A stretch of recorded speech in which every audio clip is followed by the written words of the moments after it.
Okay guys, welcome to, I suppose, I'm going to call it a rather special Friday Waffle.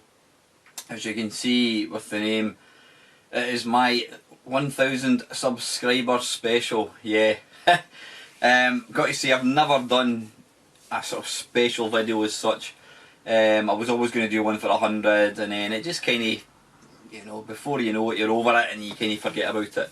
But I think I can't go past 1000. Which is a lot of people. I mean, somebody said to me, in fact, if you think about it, when I had, I think it was 200 subscribers, I was talking to somebody and I said, I didn't say it was rubbish, but I said that it's not very much when you look at other people's videos or channels. And what he said to me was, you imagine 200 people in a room. You're standing up on a stage, you've got 200 people that you're talking to. He says, that is a lot of people. In fact, he did a wee pictogram, a wee kind of diagram of what 200 people actually looked like. And I thought, you know what, he's absolutely right. So I thought I'll make a kind of special video. Now what I've done is I've kind of broken it up into, I don't know how many parts. This first part is going to be how I kind of got started on YouTube. The second part is going to be how I got into video games, basically my life, or video games throughout my life. Now, if you look down below, you'll see the video goes on and on and on and on. It is by far and away the biggest video I've ever put up. In fact, I didn't even know whether YouTube would allow me to upload a video of this length. And the third part, I'm going to talk about my three favourite videos that I've made and why, and the fourth part I'm going to talk about my three favourite YouTubers, not favourite YouTubers as such, but favourite YouTube channels, and why I watch them. So yeah, this is part one. It's how I got into YouTube. Now I think I know I have. I've mentioned this quite a few times, and like I said, I'm like your old uncle that talks about the war, and people will say, he's already told us that, and I know I do repeat myself, but when you've waffled as long as I have, it does get difficult to talk about new stuff. But how did I get into YouTube? Now, I'm talking 3 years ago. Before I started making videos, like most people, YouTube was just another website. It was a site that if I was arguing to somebody about who recorded a song and I wanted to hear, I don't know, Baggy Trousers by Madness or Level 42, whatever it was, you would go into YouTube and you would type in the name and you'd watch the video. That was the only reason I ever went to YouTube. I didn't have any concept that there were people kind of making videos as such, making content. I didn't know what a channel was. I'd never ever heard of it. And that changed when it was my mate George who goes to the computer club. I think it was, he was talking about, he mentioned about, oh, do you watch Steve Benway on YouTube? And I'm like, who? And he's like, Steve Benway. I said, what does he do? And he says, oh, he's got a channel. What do you mean a channel? He says, well, he's got this part of YouTube where he makes and uploads videos about computers, and he's got this really good thing called the Friday Talkie and blah blah blah. So I went back home. I think George actually sent me a link to Steve's channel, and I started watching it, and very quickly I was hooked. I mean, suddenly here was somebody else that had the same interests as me, had the same passions as me. He collected old systems, crusty old systems. He played games badly, and he just talked nonsense about computer systems. And right away I was fixed. I thought, wow, this is excellent. I didn't know something like that was even out there. And then I managed to find, I found Ashins. I mean, you don't have to look particularly difficult, you didn't have to look particularly hard to find Ashins. And again, I'd never heard of the guy. And what was the first video I watched? The first video of Ashins I watched was, he was reviewing It was one of these, oh, what do you call it? One of these drinks, fizzy drinks makers. What was it called again? SodaStream, yeah. He was making a video about SodaStream, and he was talking about the different flavours. He had his pal to kind of taste them. And then I watched a few more, and obviously it was just the brown couch with Ashen's talking nonsense about like cheapo stuff from Poundland. And I just thought, wow, this guy is so entertaining, seriously. And I thought, here's a normal bloke, just a normal guy, a non-actor type person, really entertaining. And obviously I got to realise very quickly that Ashens is actually extremely popular, and he is actually a part-time actor as well.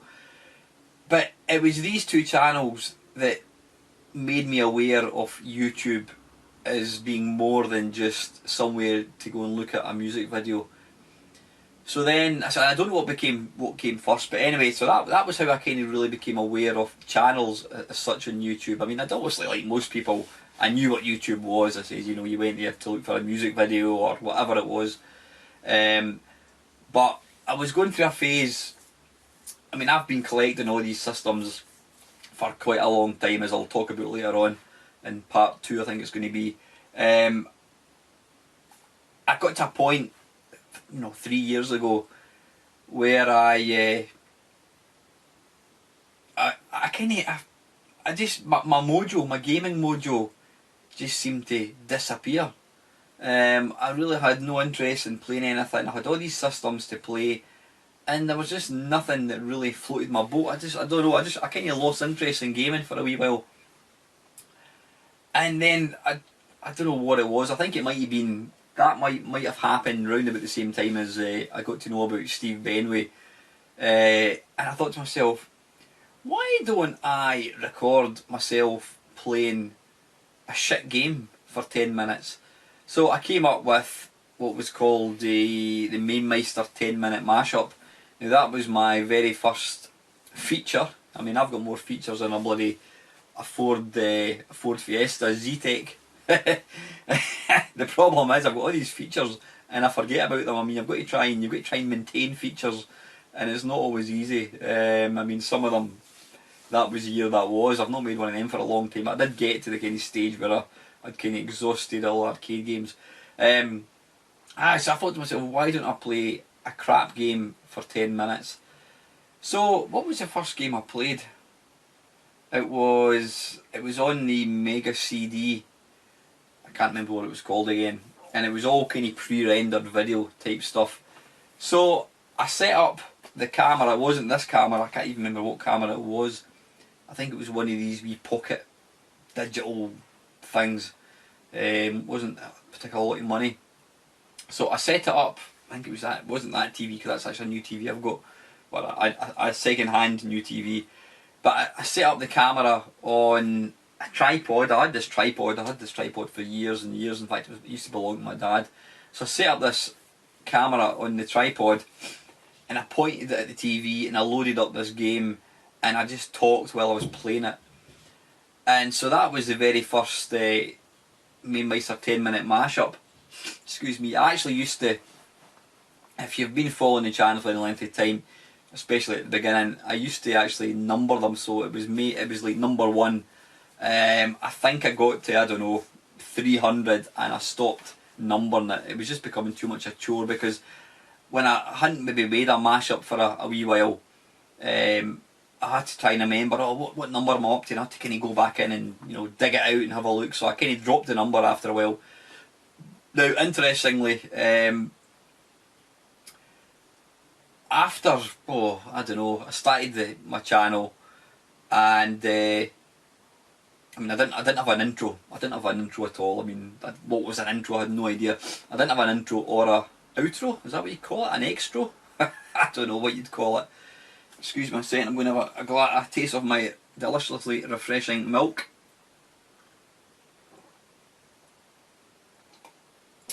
Lovely. So my early videos didn't have an intro or an outro. It was just me playing a game badly, or playing a game with a really, really sort of crap camera. Now, after about, I don't know, maybe 3-4 months. It might not even been as much as that. I can't remember. I think I had, was it 4 subscribers, and I was making these videos, and I was getting, obviously I've only got 4 subscribers, you're not going to get big views, and I remember after 3 or 4 days, I think I put this video up, and it had like 2 views, and at that point, I looked at myself and I thought, what are you doing? What are you doing? Why are you making videos? Because nobody's watching them. Nobody's interested in watching them. So at that point, rather than just walk away from YouTube, me being me, I made a video basically thanking my 4 subscribers and thanking them for their support. But given that I was getting so few views, I thought to myself, there's no point in continuing this. I've never ever done YouTube to try and, to get big numbers, to become famous. That's never going to happen. Anything like that, I don't make money out of it at all. But when you're doing something like that and nobody's watching it, you've got to question why you're even doing it to begin with. Excuse me. So that was that. And I got a couple out of the 4 subscribers, I got 1 or 2, I think it was maybe 2 or 3, I can't remember exactly, comments. Now one of them was a guy called Brian. He was one of my first subscribers. Now Brian basically said that he'd actually stumbled. He was there used to be a radio station that he used to listen to, and this guy did, it was something mashup. He used to play different records, 10-song mashup, something like that it was called. He played like 10 different songs one after another. Now Brian told me that he was actually doing a search on YouTube for 10-song mashup, and lo and behold, up popped my 10-minute mashup.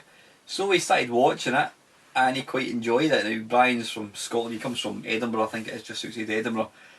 So Brian, he subscribed, and he was one of the guys that actually said to me, look, I really enjoy what you're doing, don't give up, it's good fun, enjoy what you're doing. And there was somebody else, a couple other people gave me a nice couple of comments, and that's when I realised, I thought, yeah, it doesn't matter that there's only 1 or 2 people watching it, but see, knowing that what you make, what I was putting out, there was actually somebody who was getting entertained with that, and that is a really, really powerful emotion. It's like when I got my very first subscriber. It's easy to understate the number of subscribers. I mean, subscribers doesn't mean how successful you are, anything like that. I mean, if you look at any channel, you generally find the number of subscribers somebody has, they maybe get, I don't know, 20% of their subscribers watch the videos. So somebody with 1,000 subscribers, I reckon they'll get about 200 views per video, and I was getting that. So I mean, subscribers aren't important, but see, when you get your very, very first one, it's as like I said, the realisation that somebody actually finds what you're making entertaining. That's fantastic. You can't, well, I was going to say, you can't get a better thing than that. You can, but you know what I mean. You just get a big rush of satisfaction. So when Brian and a couple of the guys, commented and saying, "No, keep it going," I thought, you know what, stuff it. I'm going to keep it going, and so keeping going, I did. I kept putting out mashups. I mean, I reckon probably, I don't know, easily. I mean, I was putting out 1 video every day. That's what it was going to be. It was going to be 1 every day, which looking back now is too much.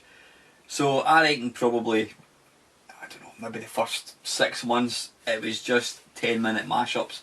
I actually dropped the main Meister part because it actually, the title on the video, the main Meister 10-minute mashup, it was kind of too much to type. So I dropped the main Meister. I think I did add it in again, but I dropped the number. I didn't, rather than numbering each one, I dropped it. And I know Brian was rather upset that I dropped it. And I think I did promise him I was going to go back and renumber them, but I forgot. Yeah. So that was that. Then eventually, I can't even remember, I thought to myself, right, I need to do something different. I can't just keep making these gameplay videos, because at the end of the day, it's a bit boring. I mean, yeah, I do talk over it, and sometimes it's amusing, other times it's not. But I thought to myself, I can't. It was actually getting a bit dull just making 10-minute mashup videos. So I kind of racked my brain. I thought, what can I come up with to try and, you know, some new content? So one of the first, and probably one of the most popular things that I came up with was the Arcade Perfect My Arse. Now, if you do follow my channel at all, you'll probably see that I like to try and be a wee bit different with my titles, rather than calling it "Let's Compare Arcade Final Fight with Computers." I like to kind of have my own slant in it, so I come up with some stupid name. So it was Arcade Perfect My Arse. It's the one intro where you actually hear me talking, saying my arse. Aye, Arcade Perfect My Arse, that's it. So I started that, basically looking at an arcade game and then looking at all the different home versions. And what I used to do, I still do kind of do it. Once I've looked at them all, I would do I would talk when I'm playing them, and then when I get to the end, I then summarise what I think of each one, and then I award bronze, silver and gold medal, obviously the gold medal being the best version. So that was my Arcade Perfect My Arse. Then I think the next one was, what the hell was it? I just said it. That was the year that was. And basically what I did was, I took a year, I started in 1976. I looked at the news, I gave a very brief summary of what the news was in 1976, what the top songs were, top 20 songs, and then I looked at arcade games that were released in 1976. I didn't look at every game because obviously there's going to be shitloads, especially when you get into like the 80s and 90s. I just looked at the most kind of popular ones, just played them and, you know, said what I thought. I mean, that's one thing about this channel, guys, and as you probably know, I upset somebody because I said a particular game on Amiga wasn't very good. You know, I never ever review games. You'll never get a review from me. I play a game and I tell it like it is. I'll tell you exactly what I think of it as I'm playing it. So you're getting real feedback. You know, you may not like what I say, but you know what, at the end of the day, it's just my opinion and I could be talking bullshit. So yeah, that was the year that was. That ran, well, I did 1976 and I think I ran up to 1996, but by that point the only arcade games that were getting released were things like Dance Dance Revolution and light gun shooter games. You know, there wasn't that much, so I kind of knocked that in the head. Then, again, I don't know the time scale of this, but as I've mentioned, Steve Benway, he used to put out a thing called the Friday Talkie, and it was basically Steve, every Friday, without fail, he would basically just ramble on about video games and just anything. He even used to go for a drive in his car. He even did a Friday Talkie, and he was in his car. He was sitting in a car park at night time, and he was talking about stuff, and it became really compulsive viewing. I mean, and I mean this sincerely. I used to really look forward to the Friday Talkie. You know, apart from it being the weekend and, you know, I was off work, looking forward to that. I used to genuinely look forward to the Friday Talkie, and you know, really entertaining. It's just Steve in the camera, and he's just talking stuff. However, after I don't know how many years he did it for, after a certain number of years, Steve announced that he was going to be knocking it on the head. He just said that he felt it had run its course. He didn't have the time to do it, and he felt like he had nothing more to talk about. Now, I've been doing, well, you know, I started up the Friday Waffle. I've been doing that for, Christ, I don't know, it's over 2 years now. Over 2 years. And, you know, fairly recently, excuse me, I've been struggling on the content front of the Friday Waffle. I just quite literally ran out of things to talk about. I mean, my channel is definitely geared around video games, it always will be, but the Friday Talkie, the Friday Waffle, is just basically me talking pish. Yeah, I'll talk about my work, I'll talk about running, I'll talk about no, I was going to say politics. I'll just talk about what comes to my mind. I mean, when you're sitting just facing an inanimate object such as a camera, like I'm doing just now, it takes a wee bit of practice to be able to talk to it. I mean, when you first start making videos, you're very, very self-aware. And I mean, even now, I'll start talking, and I can be talking for a couple of minutes, and I'll kind of freeze, and I'll like, nah, and I just stop, and I try again. But I think now, I definitely find it easier because as I'm talking to this camera, I know that there's going to be a few people watching this, so you know, and I do have some regulars that seem to quite enjoy the Friday Waffle. So when I'm making this as I am just now, I'm talking to these people. I'm talking to people that I know are going to be watching it. So that does make a big difference. You're talking to a kind of a known audience rather than just a camera, if that makes any sense. So yeah, that was the Friday Talkie. That was definitely influenced from Steve Benway. Other features. One of my favourite features, which is I've not done any for a long time, and it's not through lack of trying, and that was the Blimey It's Only. And that was a series where I suppose you could say I did interview people. I interviewed people, and it was people who had some link to video games, you know, maybe indirectly, directly, whatever. It's been a series that I've been very, very proud of for a number of reasons. I mean, the people that who have I had? Well, the first one that springs to mind, Dominic Diamond, you know, Games Master Extraordinaire. I was very, very lucky to get Dominic. It wasn't a video one, it was a telephone one. I've had Zap reviewer and CEO of Ruffian Games, Gary Liddon. I've had Gary on. I've had Pac-Man, the world champion, John Studley.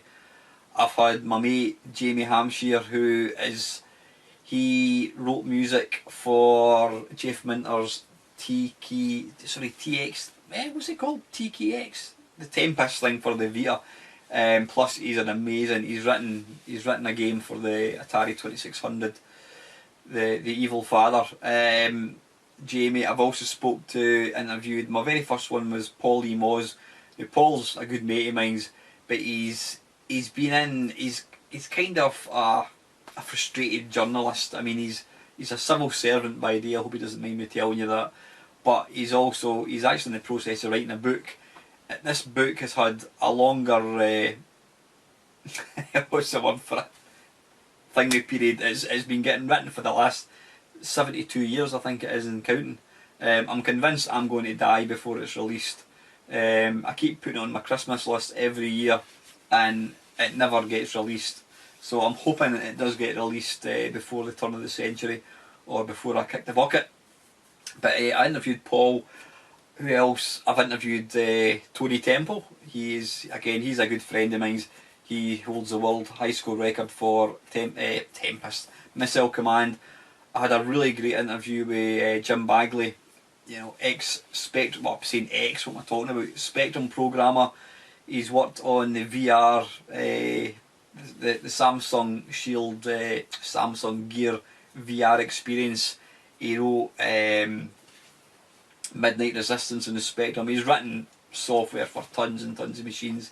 He still does write software. He famously ported Dragon's Lair to run on the ZX81, amongst other crazy things.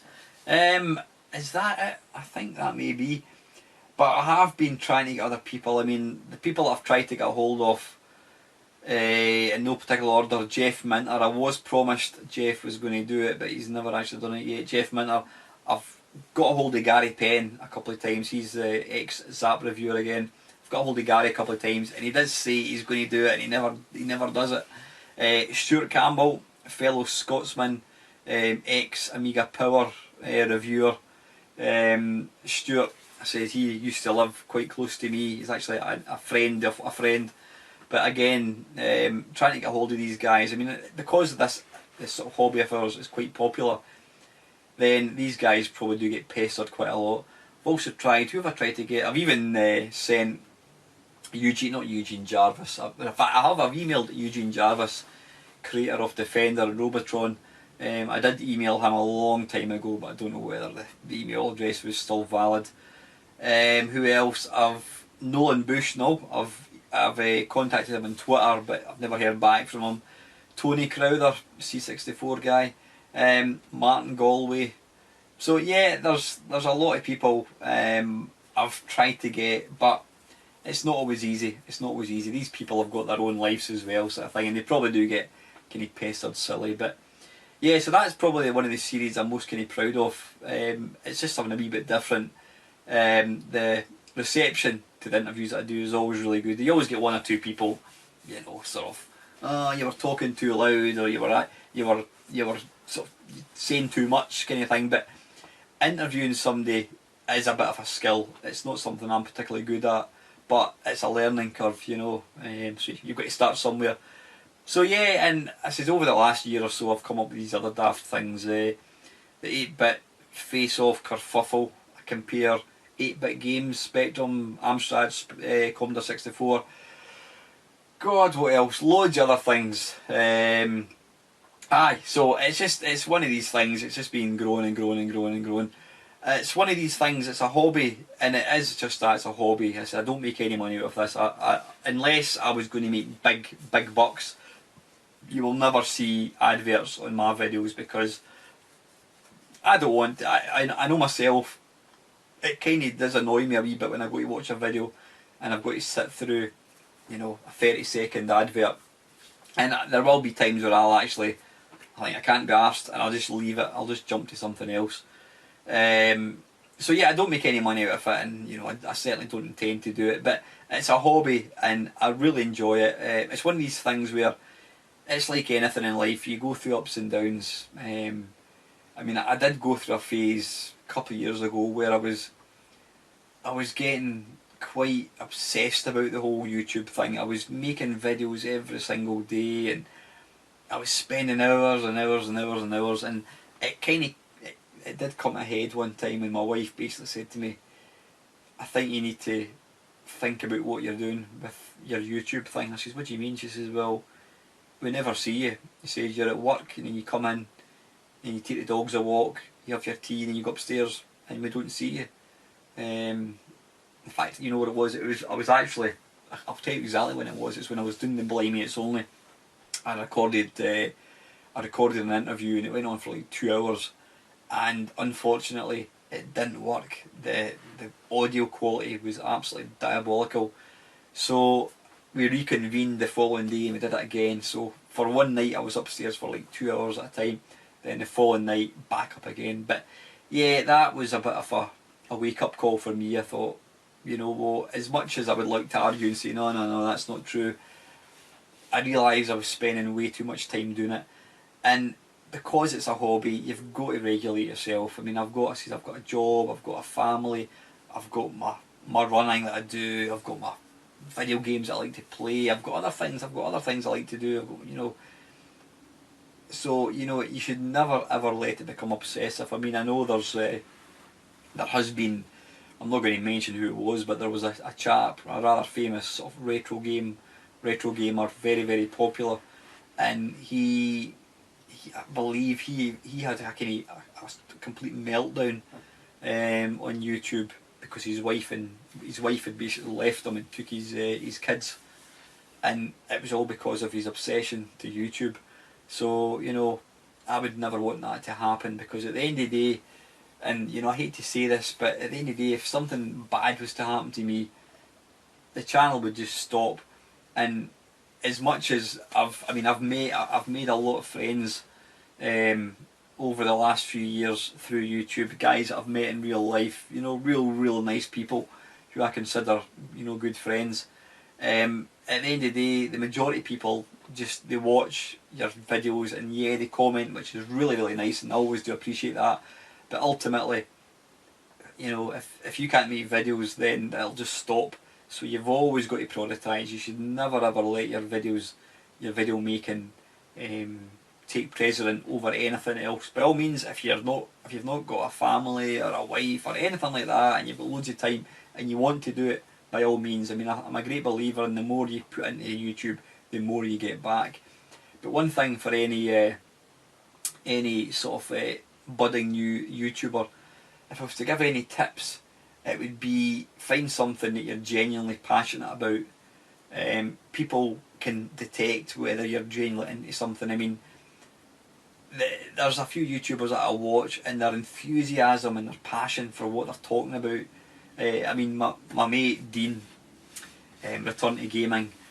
Dean he's got this laid back, really warm personality, and when he talks, you just got to listen to him.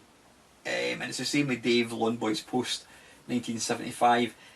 Both these guys have got a real laid back, easy ozy way of talking. You know, when you're listening to them, you think you're sitting in a pub with them, and they're talking to you about something. You know, so you've got to try and be yourself, and if you come across as likeable, then people will warm to you and hopefully support the channel. The other thing I would say is never ever get into this to make money, because I heard somewhere, now I don't know how true this is, that apparently for every 1,000 subscribers, it's got nothing to do with subscribers, it's to do with the number of views you get. For every 1,000 views that you get on a video, you get roughly $1. Now my channel, my videos generally peak. They generally go between about 100, maybe 160. So I would be getting, what's that? I'd be getting about 16 cents, which is what, I don't know, 12 pence. So if I'm getting maybe 12 pence per video, I have, well, in fact, I'll tell you right now, I've got about 190,000 views. That's for my whole channel since I started, 190,000. So that would be $190. In the last 3 years, I would have made $190, which would be, I don't know, 170 quid. Divide that by 3, what's that? I don't know, 50, 60 quid a year. So it's no big money. It's definitely not big money.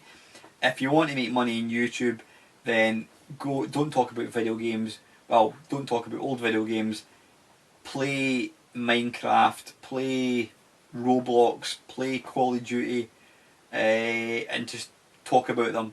You're guaranteed, well, not guaranteed, there's lots of people doing that, but these are the videos that people watch. People like my daughter, who's 12 years old. These are the channels that she loves watching. People my daughter's age aren't interested in watching, you know, a 49-year-old fat Scottish guy talking pish about video games. The interesting thing, there's on YouTube, you've got different statistics, and I very rarely go in because I didn't really know it was there and I don't quite understand it, but I think it's 97% of my viewers are male.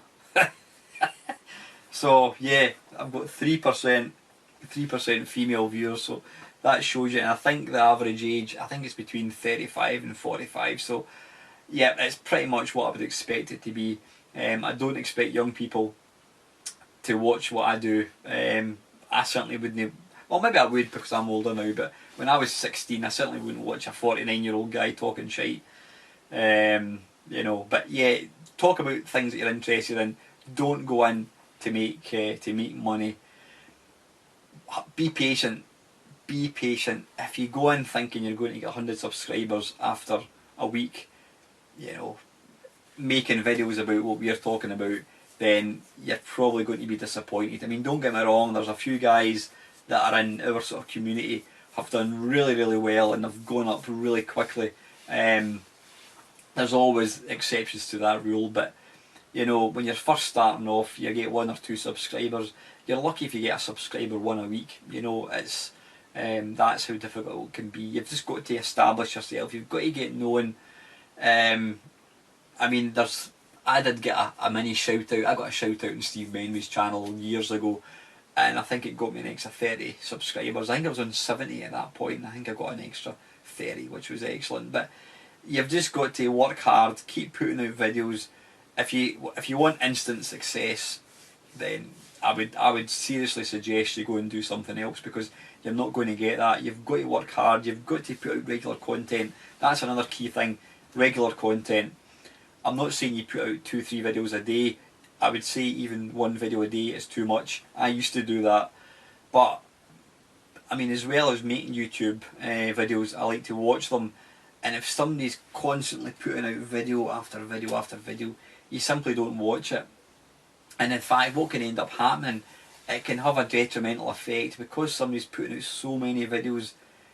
You can almost think, there's another one, oh, there's another one, oh, there's another one, I'll not bother watching it. Whereas if somebody only puts out a video maybe once every 3 days or one a week even, then you're more inclined, oh brilliant, there's a monkey spaz, 5,000's put out a video, I'll watch it.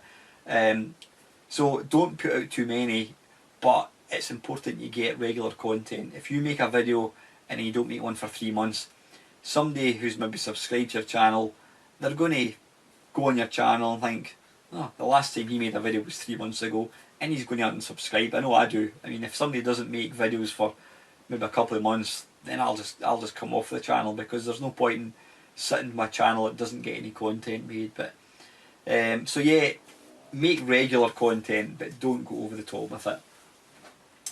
So yeah, that's probably it. That is my road to YouTube, how I got onto YouTube.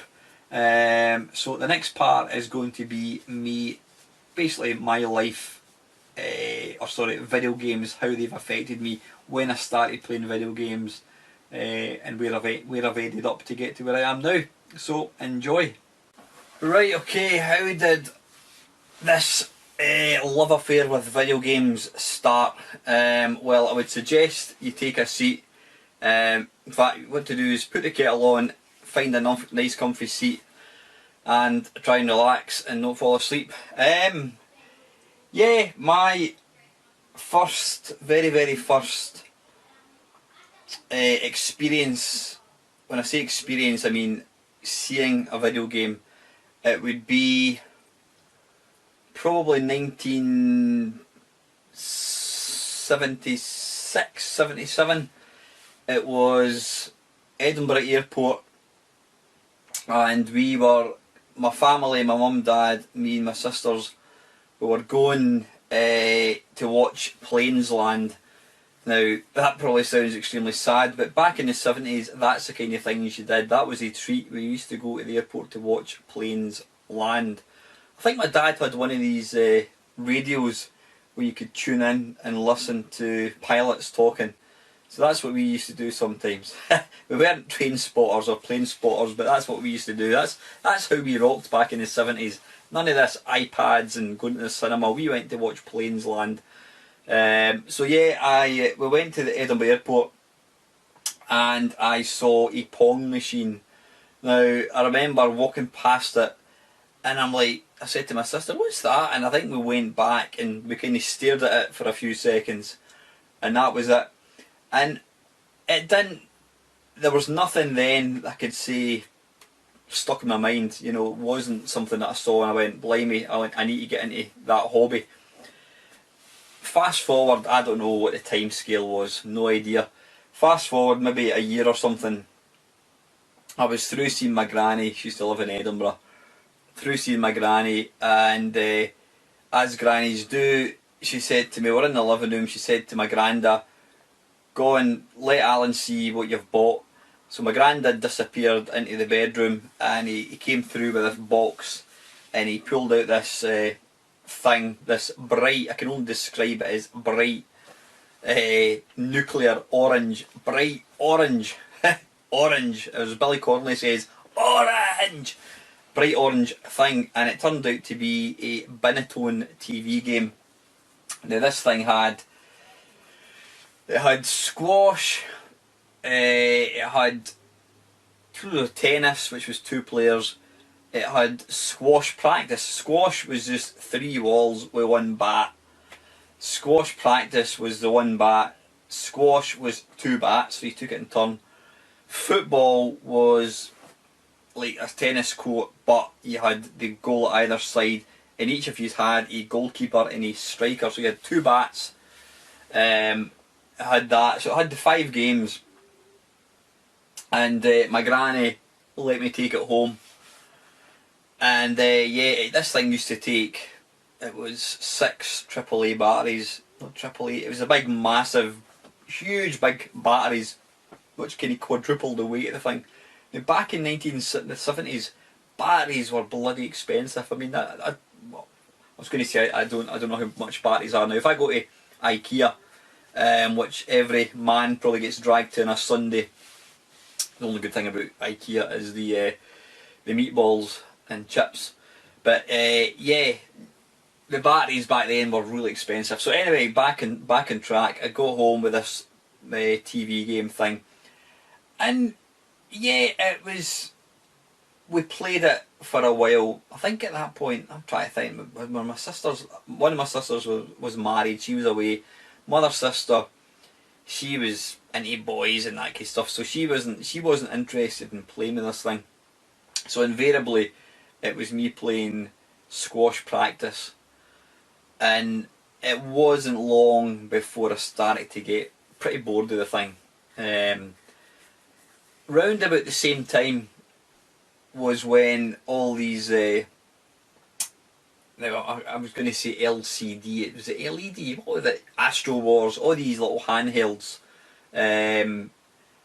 That's when they became popular. In fact, I've still got my very first one. I've not got any batteries in it, so I can't let you see actually playing. Yeah, all these things were all the rage, little handheld games. This one was by Bandai Electronics. Basically, you move your ship along the bottom, and you've got a little UFO which goes back and forwards, and you've got a little Space Invader. It was basically shite. So yeah, these were out at the same time, roughly at the same time as I had this Pong machine, and again, they were probably more exciting than the Pong. You know, slightly more exciting gameplay, but ultimately these and Pong was very, very limited. So that would be, I don't know, I'm guessing 1977, something like that. So then the Atari 2600 or Atari VCS started getting advertised on the TV. If I remember rightly, it was Kenny Everett. Now Kenny Everett was he was a DJ, oblique TV presenter, comedian. He used to have a show, the Kenny Everett TV show, actually quite funny. Sadly, the guy, he actually died of AIDS. He was one of the sort of first kind of celebrity guys to die of AIDS. I don't know when he died, but yeah, he used to do the advert for the Atari 2600. And when I saw that, in fact, let me rewind a wee bit. Yeah, let me rewind for a second. After Pong in '77, I think I kind of forgot about, you know, these, because there wasn't really anything. You couldn't buy them. You couldn't buy you couldn't buy any. There was nothing. It felt like there was nothing available to buy for the next couple of years. And then one day, I like most kids, I was encouraged to go to different sort of like sporting clubs and that kind of stuff. Now one of them that I decided to go to was judo. I think I lasted, I don't know, typical. I got my mum and dad to buy me a judo suit, and I think I probably went, I don't know, half a dozen times. It just wasn't for me. I'm not the tallest guy in the world, as anyone who's actually met me will testify. I'm even shorter than Steve Benway, and that is saying something. But yeah, so I went to judo for about 6 weeks. But the thing that I always remember about judo, it was in the local sports centre, and I remember going in for my judo class, and there was this big hulking great, what I could only describe as looked like a wardrobe, was sitting in the sports centre, and all these people were huddled round it. But what set it apart from any other wardrobe was it had these big pictures of like aliens, space aliens, and emanating from this wardrobe was this thudding sort of tone, really ominous kind of thudding tone. And then eventually went up to see what all the fuss was about, and it was a video game called Space Invaders. And from that point on, everything changed for me. This was such an incredible sight. Here was a TV which you could actually interact with. Now, yeah, I know you could probably say, well, you had your Pong machine, but I I kind of thought that Pong was a bit rubbish, even back in 1976. Yeah, it was the only thing we'd ever seen. The initial wow factor for me with Pong was really short-lived. It really, really was. So I got bored pretty quick with the Pong machine. In fact, one thing that I thought was quite funny, the Pong machine I actually discovered if you switched it on and off really, really quick, which is probably the best way to break it. But the thing is, by that point I was actually past caring if it broke because I was kind of bored of it. I found out if I switched it on and off really quickly, you would get what could only be described as a road, like a scrolling road. It looked like a road was scrolling up the way, and I thought this was really cool. So anyway, back to Space Invaders. Yeah, here was this machine with these baddies floating in the sky, gradually coming down to invade Earth. And it was just the most awesome thing I'd ever seen. I was absolutely hopeless at it. I never had much money back then, so I didn't really get to play it that much, but sometimes just watching other people playing it was enough. There was always people who were way better. I think I could maybe get past the first level, but the really skilled guys were able to do the counting. Is it the first? If you fire, you kill the UFO on the 22nd or 23rd shot, and then is it every subsequent 15 shots you get maximum 300 points. So you got these guys who became really good at it. But that was it. Everything had changed. I'd seen the future. This video game. So once again, it was, you know,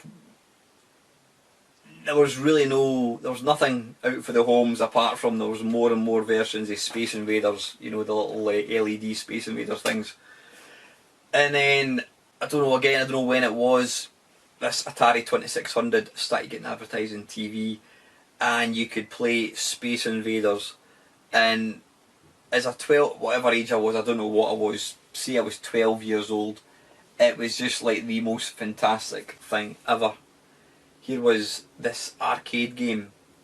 Even the word arcade didn't exist, I didn't know what an arcade was, but here was this machine that I'd played and seen in the sports centre, and you could play it in your house. You didn't have to pay 10 pence to play it. It was just the most wonderful looking thing ever. So of course I asked my mum and dad, knowing full well what the answer was going to be. I says, look, could I get a Space Invaders, not Space Invaders, could I get an Atari 2600 for my Christmas? And my mum's like, how much are they? I'm like, £100. No. And that was it. There was absolutely no way in this earth I was ever going to get one. And so I pretty quickly realised that I was on a hiding to nothing. I was never going to get one. And then my mate Nick, who I used to pal about with his school, he came down to my house one Saturday with this big box, and inside said box was an Atari 2600. Now that was the first time I'd ever actually seen one, let alone play one. So we set up this Atari 2600 in the living room. Now you need to remember, this was back when you only had one TV in the house. I mean, now I've got two TVs in here. We've got one in our bedroom, we've got one in Ava's room, we've got one downstairs. You know, most houses now have 3 or 4 TVs. Back in the 70s and 80s, you had one TV. You know, maybe if you were really rich, you had a black and white portable in the kitchen. So we had this thing set up, and Nick was one of these guys. His mum and dad, I don't know if they were divorced, I don't know, but I think his dad worked in the oil rigs, so he never really saw his dad. And his mum used to go to the bingo. She used to go to bingo all the time. So she basically used to kick Nick out the house, give him £5, and this was, you know, early 80s, late 70s, early 80s. She used to give him like £5 to fend for himself. So Nick used to come down to my house, and invariably it was left to my mum and dad to sort of say to him, look, I think you need to go home now, you know, we're getting our tea. But because his mum was never there, he never had any real reason to go home. So anyway, he brought this Atari 2600, and we had Space Invaders, and he had, in fact, you know what, I'm talking absolute bollocks. He didn't have Space Invaders, he had Pac-Man. He had Pac-Man, and he had Combat. Both games I've got up there now. Yeah, and we absolutely played the arse out of both of them. And when it came to like night time, it was time for Nick to go home. I said to Nick, do you want to come back tomorrow? And he's like, yeah, that's fine, I'll come back tomorrow. So I said to him, well, do you not think it would make sense if you just left your Atari 2600 here and you can come down tomorrow and get it? So he agreed. Hey! So that was it. After Nick left, that was me upstairs virtually all night. I think I got kicked off for a while so my mum could watch Coronation Street, whatever it was.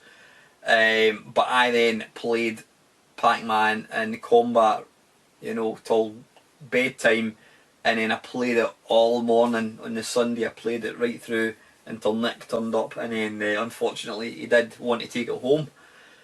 So that was that. And again, I knew I had no chance of ever getting my own one. Then things changed in, again, I'm maybe got my dates all wrong. I would say maybe 1982, 1983, something like that. The home computer industry just took off. There was a magazine, which I'm not going to, I've showed you before. There was a magazine called the Home Computer Course. And it was one of these magazine series where part 1 is like 75 pence and then every other part is like £6. Back in 1980 it wasn't quite as expensive as that, but this magazine came out, the Home Computer Course, and it was basically a beginner's guide to home computers. It explained what RAM was, it explained what ROM was, what a computer did, all this kind of stuff, into a, you know, I don't know, a 10, 12, 11, 13, whatever age I was, year old. This was just absolutely magical, it really was. And at that point, home computers were becoming very popular for birthdays and Christmases. So I brought up the subject again. I knew my mum and dad weren't ever going to buy me an Atari 2600, but I brought up the subject again about, you know, computers are going to be really popular and it would really help me if I had my own computer. So quite surprisingly, they actually agreed to buy me a computer. So I got this home computer course, and I must have read it from cover to cover. I don't know how many times. I mean, I literally used to sit, lie in my bed, looking at this computer magazine. They actually reviewed, they did a kind of review of, I don't know how many, maybe 30 computers now. Nowadays you're thinking you've got Apple Mac and you've got a Windows PC and that is it. Back in the 80s you had you had tons of machines. You had Commodore VIC-20, Commodore 64, you had the Commodore PET, you had the Spectrum 16K, you had the Spectrum 48K, you had the Sword M5, you had the Dragon 32, you had the Lynx, you had the Einstein, you had the Electron, you had the BBC, Atari 2600, not 2600, Atari 800, Atari 400. Ah, blimey, there was literally maybe 50 computers you could buy. The Aquarius, which is a bloody god-awful machine. The Jupiter Ace, which is the only computer to have, is it Forth? Was their programming language. Most 8-bit machines came with BASIC, but this one came with Forth, I think it was. And it was absolutely bollocks, but it now goes for daft money. They go for £200-300 now. I mean, I think they were about 60-70 quid to buy. So anyway, I scanned this magazine from cover to cover, and I narrowed it down to I was wanting it was going to either be the Spectrum 48K or the Spectrum 16K. If I was going to get what I wanted, I was going to get the Commodore 64, but I think that was about 300 quid. So I think it was my birthday. My birthday came up and my mum and dad says, right, we're going to go and buy your computer. What computer do you want? So I showed them this magazine. I said, look, I really like the Spectrum. Could you get my Spectrum, please? I'd like the Commodore 64, but you know, I realise I'm probably not going to get that.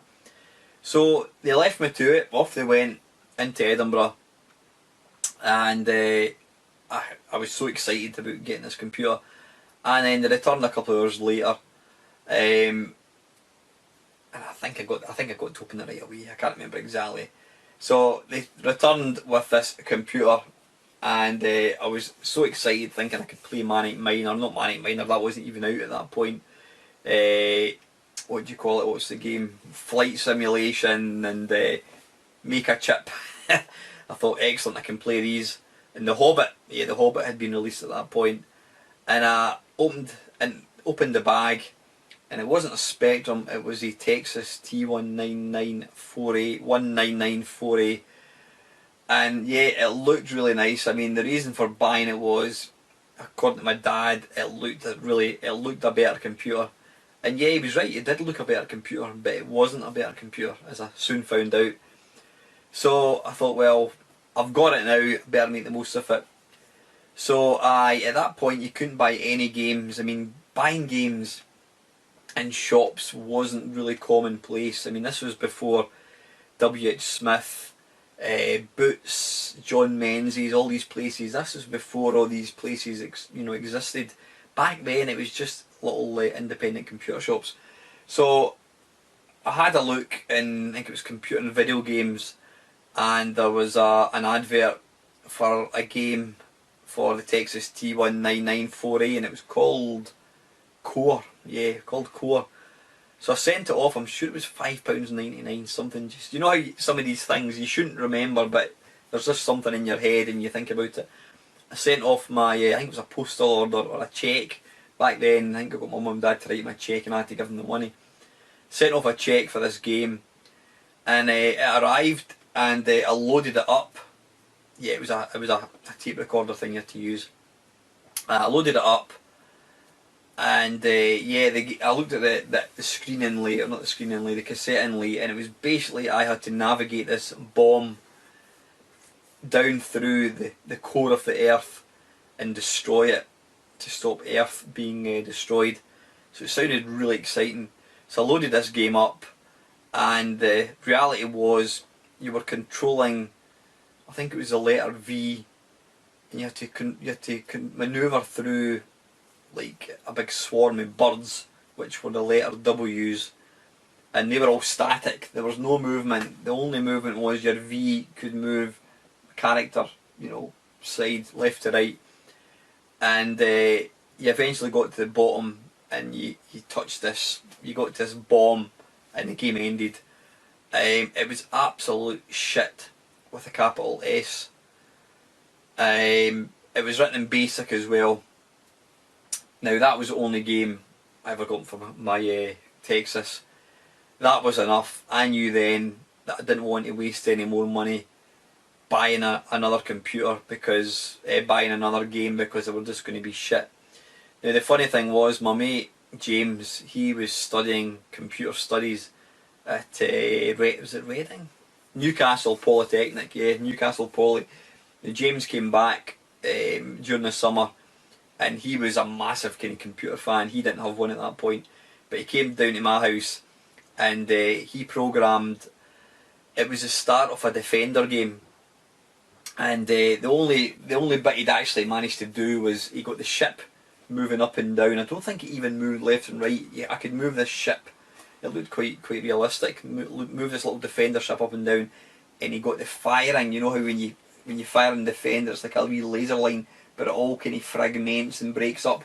Well, he got this absolutely perfect, and that was as far as he got. And I actually played that half-baked game more than I played that Core, because Core was just pish. But this looked the part, albeit there was nothing you could actually do. There was no baddies, there was nothing, no sound or anything. So at that point I realised, I need to do something here. It was the summer of 1983, I can remember that specifically, summer of 1983, and I was 16 years old at that point, and I was looking to get a job, a part-time job, because my mum and dad gave me, I don't know, £1 a week, something like that, but it was hard to buy a computer when you're only getting £1 a week. So my dad, one of his friends' wives worked, she was a supervisor in a shop called Rulco. Now Rulco was basically, it was owned by Woolworths, who are no more now, rather sadly. Rulco was like the superstore version of Woolworths, and it basically, when I say it sold everything, it did. It sold everything. It sold everything from the departments that it had gardening, it had sports, it had furniture, it had food, it had fashion, it had jewellery, it had TVs, it had computers. That is the first time I ever saw Vectrex. They used to sell Vectrex, and or Vectrexes, yeah. That was the one and only time I ever got to see a Vectrex, and I remember I was slightly bemused and a bit confused as to what the Vectrex was. But yeah, I completely forgot all about that. So they sold everything. They even sold, get this, they even sold mopeds. There was a moped called a Thomas. It was absolutely shit. We used to race about in these mopeds when we were in the loading bay. They used to deliver them, and we used to run about in this thing. But yeah, I got a part-time job working Thursdays and Fridays. Was it 7 till 8? I think not 7 till 8. 7 till no, 5 till 8. That's it. 5 o'clock till 8. It was 3 hours I used to do. Then once I got a bit older, after a few months, I started getting a shift on a Saturday. So sometimes I'd be working Thursday, Friday, Saturday. If you're really lucky, you got to work Sunday, and it was double time. Now this was minimum wage, so I was on about £2 an hour, which is just ridiculous. But the big thing for me is I used to get a wee brown envelope with money in it, and I used to get about £12–15, depending if I got overtime or not. I used to get about £12–15 a week. And then that's when I realised, hang on, I could buy myself a computer. So I went to the computer department, and they had a Spectrum, and they also had a Commodore 64. Now the Commodore 64, a couple of years beforehand, was something that I was simply never ever going to get to own. It was just one of these computers that I would never own, didn't have the money, couldn't afford £300. But they had this credit deal. Now I think it was like £12 a month I had to pay. So that's what I did. I signed up to this thing. I think I had to get my mum and dad as guarantor. They had to basically put their name to basically say that if I didn't pay, they would pay it. But there was no way I wasn't not going to pay it. So I signed up, and I got my Commodore 64. Now I got 2 games with it. Again, I'm not going to show you because I've showed you it a million times. I got 2 games with it. It was Interceptor Frogger and Interceptor Crazy Kong. Now, well, I was going to say both games are terrible. That's not technically true. Frogger 64 was actually pretty good. Quite a good Frogger clone. Crazy Kong with a K. No, it wasn't a K, it was a C. Yeah, Crazy Kong was a god-awful, terrible clone of Donkey Kong. Really, really bad. Written in BASIC again. I think it may have had some machine code, but it was largely written in BASIC. So yeah, I got these 2 games. And again, going back to the one TV thing, as a family, we only had one television. So, I think my mum and dad bought me a black and white. Yeah, that's right. They bought a black and white portable for the kitchen. I think a 14-inch black. I think it was it Bush or Pie? I think it was a Pie TV. Was it PYE? I think that's how you spelt it. They let me use this black and white TV. So I had this black and white TV in my room with my Commodore 64 connected up to it. But as great as it was a bit rubbish playing games in black and white. You felt like you were really missing out. So in the odd occasion I would, if my dad was away at work or whatever it was, I would be able to use the upstairs TV, but it was always under the understanding that I was allowed an hour, and then I had to get off because my mum wanted to watch the TV. So I used to go upstairs and play my Commodore 64 on the colour TV. Then a few months later I decided to buy a TV for myself. I could still picture it. It was a great TV, and the funny thing was that I actually had that TV. It was a wee colour portable. I actually had that TV. I mean, I got that, must have been 1983, I think it was, 1984. I actually had that TV, I reckon, up to about 2000. So that would be what, 16 years. So it lasted me a long, long time. I think I eventually flung it out. Yeah, that lasted me a long, long time. So I got a colour TV, and yeah, that was just awesome. That opened up everything. Suddenly I could play games in colour. And again, there wasn't any large computer shops back then. The source to get games for me, it was this little computer shop. Again, I've talked about this loads of times. It was a little an Italian guy, Ray Agostini. He opened up a computer shop in Livingston, and he was an Atari dealer. So it was mainly Atari stuff that he used to sell. And we got wind. Me and my mates knew about this shop. This was before I had a computer, and we used to go into the computer shop. And the computer shop was I don't know, it wasn't a big, it was probably the size of a large bedroom. That was, it wasn't a particularly big shop at all, it's just like one big room. And we used to go in there on a Saturday and just watch and look at what was going on. I mean, Ray, he was one of these guys that the memories I've got of Ray are, he used to smoke a pipe, and it was a really, really strong pipey smell. It wasn't a particularly unpleasant, it was one of these quite sweet kind of smells. But you used to go in and the shop was always stinking of smoke, but I says not in a horrible, unpleasant way. But you'd go in, and depending if there was anyone in the shop, if there was nobody in the shop, he would usually talk to you, and he would let you play the games. If there was customers in, he invariably ignored you, and sometimes he was a wee bit crabby, probably because we were just being a pain in the arse, kids being in his shop with no intention of buying anything because we didn't have any money. But Ray used to stock all this Atari software. He had an Atari 800, he had an Atari 400, and that's why this bad boy down here, again, you've seen it before, my Atari 800, that was the very, very first computer I kind of set my eyes on. So without going back again, going back to my C64, I used to go up to Ray's shop. He did start stocking, although he was primarily an Atari dealer, he did start stocking software. He realised that the Ataris weren't particularly good sellers, so he started to sell Commodore 64 software. So I used to get the Zap magazine, like most people, see what the latest games were, see what the best games were. I mean, this was obviously before the internet. There was no such thing as the internet, so the only way you knew about new games was either through word of mouth, or going into a shop, but there wasn't really any shops back then. So Zap 64 was a blessing. It was fantastic. Suddenly there was this thing that we could look at and we could read about games, so you knew you were buying a good game, or in many cases you were buying a crap game, which you could also avoid.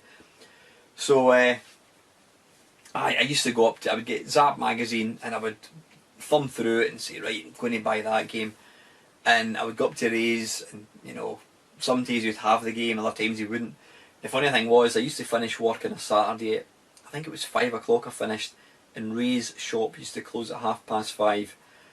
And I had a wee moped, I had a wee Honda C50 moped, and I used to run out the store at 5 o'clock, dash down to the underground car park, get on my wee moped, and I used to absolutely rip the arse out it. In fact, that's the one and only time I have been cautioned for dangerous driving. I would be about 16 years old. I was actually driving to go up to Ray's shop before it closed. Sometimes if I got delayed, I would get up there, because Ray was just Ray. There was only one guy, there wasn't anyone else worked in the shop. If it was quiet, he would sometimes close early. So sometimes I would dash up, really excited about getting a new game, get to Ray's shop, and it would be locked, and I'm like, oh no. And I knew I had to wait for a week before I could get back. So yeah, but in the odd occasion he was open, and I would buy the latest game. The very first game, the game that I always remember being excited about, was Beachhead by Access Software. I remember, in fact I don't think that was before Zap came out. I remember going up to Ray's shop and he had this game playing, and the thing that really caught my imagination was the level where you're getting attacked by the planes, German planes, and it's just as the plane comes across, goes and as it flies overhead, the sound was just phenomenal, absolutely phenomenal. I could not believe my ears. Couldn't believe that this was actually coming from a home computer. So yeah, Beachhead. That was my first real big, excited, big game that I couldn't wait to play. Fantastic memories of that game. So that was it. That was where I got my games. Then things changed again when, again, I don't know when it was. It was maybe a few months. It's funny, I tend to think of my childhood like back then as being like, it was like years. In reality, it was probably a couple of years. But, you know, when you were younger, you did so many things that you crammed a lot into it. So it was probably only a few months later. There was a guy started working at Wilco, and we got talking before we were talking about computers, and he mentioned that he had a Commodore 64, and I'm like, oh, I've got a Commodore 64. And he's like, how many games have you got? I goes, 2. And he goes, how many have you got? Oh, I've got 150. I'm like, 150? Yeah, yeah, yeah. So that was it. That was the start of a friendship. The funny thing was, I still see Brian. I was out with a pint with him maybe 6 months ago. So, you know, it wasn't just about computers. So I went, I arranged with Brian, he was going to come up. Did I go up to his house? No, he was going to come to my house. And he was going to bring a tape with all these games in it. So he came down to my house one day, and we started loading all these games. It was like a C90 tape he had all these different games. And this was just opening my eyes to what was available. I'd never heard of piracy, you know, I bought games. I had 2 games, and here suddenly was somebody in my house with the ability to give me all these games for free. So we went through the tapes. I can remember some, what was it? Dancing Feats. I remember that one. It was a Commodore 64 game, kind of musical game. The game that really stuck in my memory was Kong by Analog Software. Now Kong was a version of Donkey Kong, but it was actually really good. Looking at it now, it's not the greatest, but graphically wise, it was really, really good. Now Brian loaded up Kong, and then we're playing it, and then he said to me, "Oh, I need to go now," and I'm like, "Oh, wait a minute, I've not copied your tape," and I says, "Can I get a copy of your tape?" And he's like, "Oh, I can't, I need to go home, my mum's going to come and pick me up," something like that. So I'm like, "Oh, bollocks." So here it was, he'd brought up all these games, and then he subsequently left and took them all with him, so I didn't have anything, I didn't get anything at all. But what he'd obviously, we'd been playing Donkey Kong, or Kong as it was called. I decided to not turn my Commodore 64 off, so I left it on overnight, which is insane now when you think about it, but that was the lengths I wanted to go to be able to play this game. I knew if I switched it off, I'd lost it. So I left this computer on all night, and then I went to school, or was I working? I can't remember exactly. I then played this game the following day. I think I did eventually switch it off the next day, because it was just, obviously it was going to cost, too much money, and leaving a computer on for like, I don't know, 24 hours is probably not very clever. I eventually did go up to Brian's house, and I had my eyes opened even further, because he had this thing called a disk drive. It was a 1541 disk drive, and anyone that was playing Commodore, or that was playing computer games in the early days, especially in the C64, there was no such thing as a turbo loader. Games literally took about 15 minutes to load, and that is without a word of lie. Apparently now, any techie person can correct me on this, apparently the C64 used to load the game twice. It would load it once, then it would load it again to verify the data was correct. And what you could do, I actually learned by accident, if you pressed the run stop button after about halfway and typed in run, sometimes it would actually run the game, so you didn't have to wait as long. But yeah, this was a thing called a disk drive, and Brian demonstrated that these games came on floppy disk, and they loaded a lot quicker. And also, you could play games. There's a lot of games that were released in America which had never been released in the UK. Stuff like, the only one that springs to mind is Castle Wolfenstein. Yep, that is the game that inspired the ID software Castle Wolfenstein, or Wolfenstein 3D, which then went on to become Doom and so on. So yeah, that game, Castle Wolfenstein, by, oh bloody hell, what was it? What was the name of the guy that wrote it? Silas Warner. There you go. Don't I can meet somebody at work in the morning, and within an hour I'm like, what's that guy's name again? But see, computer games, I don't know, I've got a really good memory when it comes to computer stuff. So yeah, I saw the disc drive, and I then saved up and bought myself one. Now things changed even further a few months later when I was made aware of a computer club that was held in a local high school, Environment High School, which is actually about 10 minutes from where I stay now. And it was every Wednesday. I can't remember what time it started, 6 o'clock till 9, something like that. And it sounds outrageous now, but you had to take your own computer and you had to take your own TV up to this thing. There was no such thing as TVs provided. It was in the science department of this high school. So me and my mate Grant had a Spectrum, I had my Commodore 64. We used to carry the computer and the TV. Can you imagine carrying a portable TV and a computer? We had it in a kind of big suitcase. We used to carry this, I don't know, it was maybe, I reckon it's probably maybe 2 miles, 3 miles walk to this computer club. Now, basically the computer club was a piracy club. There was groups of Spectrum people, there was groups of Commodore 64 people, there was never, I can't recall there ever being a BBC person, and there was one guy who had an Atari, and the guy was a bit of an arse. He was quite not a very pleasant person, but the thing is, the guy actually, he was disfigured, facially disfigured, and I used to kind of feel sorry for him, but he was a bit of an arse, he wasn't a nice person. So he had this Atari 800. Obviously I had my C64. The funny thing was, me and my mate would walk up together, and then he would go away off to sit with the Spectrum guys. We were older, we were the oldest people there. We were like 17, 18, so we were the bosses. You used to get all these wee snotty nosed kids coming up and, oh, can I get a copy of that? Can I try that? And you're like, fuck off, beat it, get away, you know. We're nasty to them, but you know, they wanted to borrow games. But then of course we would say, well, can I get a load of that disc? And it was one of these things, it was like something out of Star Wars.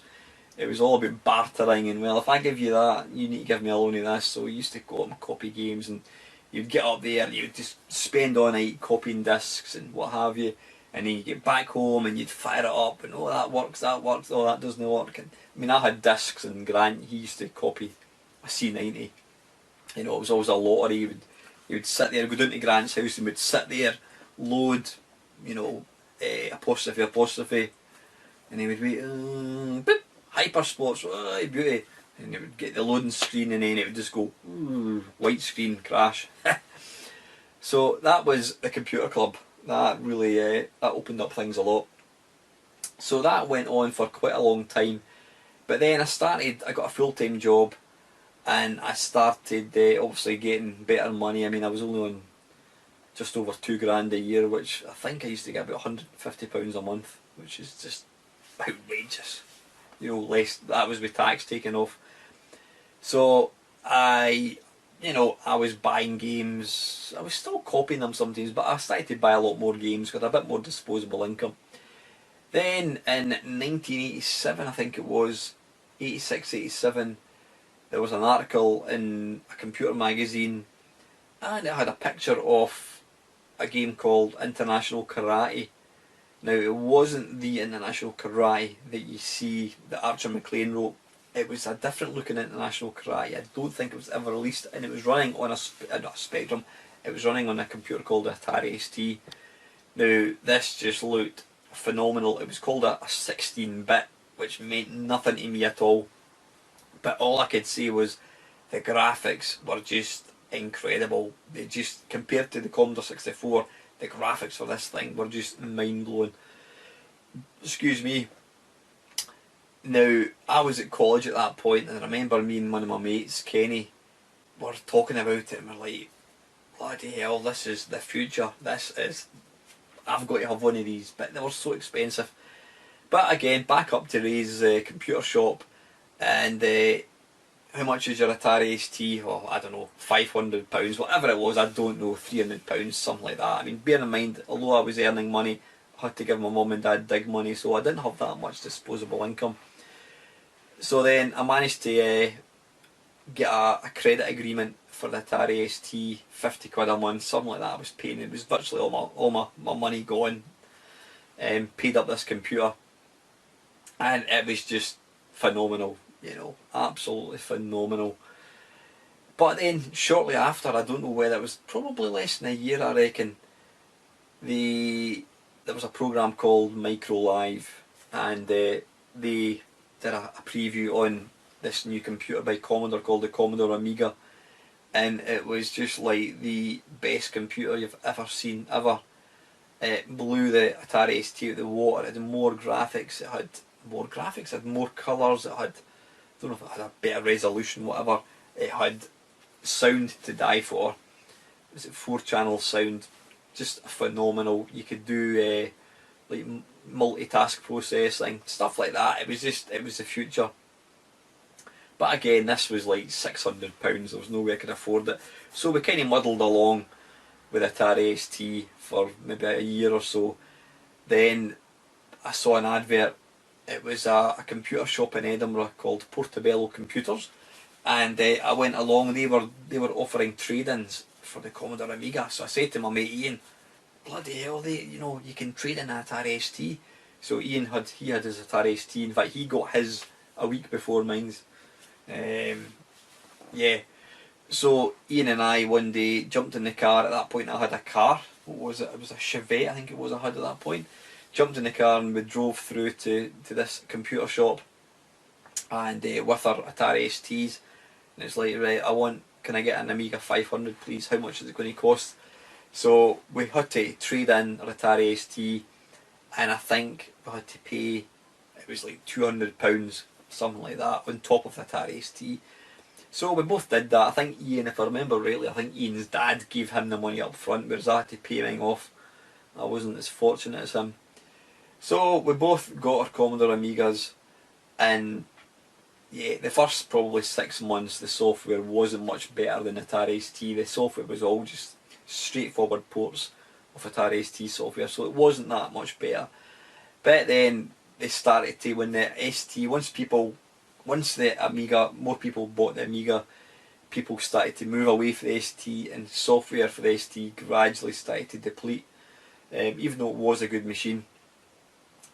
But things started to really ramp up with the Amiga. It was becoming more and more popular, and at that point one of my mates had a friend who was, I mean, we would be what, I don't know, 20, 21 years old, something like that, and my mate had a friend who was about 14. It sounds well dodgy, but it was all legitimate. Basically, this wee guy, he's probably 45 now, Craig. Craig had a Commodore Amiga when he was 14. He was quite spoiled. His mum and dad were quite kind of affluent. He had this Commodore Amiga, but oddly, he also had connections to hackers. So Craig was able to get all these brand new games. As soon as a game was finished, Craig had it. So we used to go down to Craig's house and borrow his discs, and for the first while he would quite happily let us take away 20 discs, and you would just copy, boom, boom, boom, all the latest games, Marble Madness, and you name it, all the latest, Shadow the Beast, all that kind of stuff. We were copying, non-stop.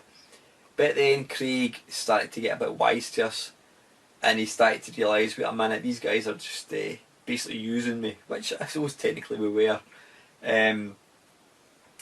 So Craig eventually is like, nah, you're not getting my games anymore. So that was it. So we're kind of screwed for getting free games. But then the mate that knew Craig then told me that there's an open air market outside Edinburgh called Ingliston Market. It's no longer there now, right enough. And Ingliston Market it was actually right beside Edinburgh Airport. It was an open air market, and it was all above board. They used to sell clothes, food, all the normal stuff, dog food, pet supplies. you know, you could get a leather jacket, a biker's jacket for like 50 quid. Yeah, so Ingleson Market, it was a place where you could literally go and buy anything at all, that you wanted, you know, for far, far, far cheaper. But yeah, so anyway, my mate Grant phoned me one day and he says, "Oh, you'll never believe it, mate. I know where we can get Amiga games for like a fiver each." And I'm like, "What? Fiver each?" You know, bear in mind games were like 30, 40 quid. So he told me where it was. So we went. It was every Sunday. So we drove through to Ingleson Market, cash in hand, and here was this guy selling. He just had these books laid out on the counter, and you just handwritten all these games, and you just literally went down the list. Right, I want that. I want this. I want that. It was like £5 for one disc, or if it was a 2 disc game, you got them for like £7.50 or £9, whatever it was, you know. And it sounds, looking back now, you know, it's outrageous that we gave these guys money. But see, when you're 20-year-old and games are 40 quid, you would quite happily pay £5 for a game. You're getting it a hell of a lot cheaper. So we used to go through there every Sunday. It's quite funny to see the way they actually sold the games evolve. It started off completely blatant, you know, book, you know, you just went through and blah blah, picked what you wanted. Then they got wise, the police became aware that there was people selling games. So the pirates, what they would do is they would have a sort of a desk or a table, and they would have one or two original games. It always looked really dodgy because you would get some 2, 3 year old game in a box, you know, no price attached to it. Basically, the guy must have just, any original games that he had, he would put them out on his kind of desktop thing, to try and pretend that he's a legitimate shop. There's nothing else for sale. So what you had to do was you had to say to the guy, "Have you got your book there, mate?" And sometimes somebody else would have it and you'd have to wait your turn to get the book. And you'd stand there flicking through this Polly Pocket binder, and you would give him your order, and he would hand the discs over and away you went.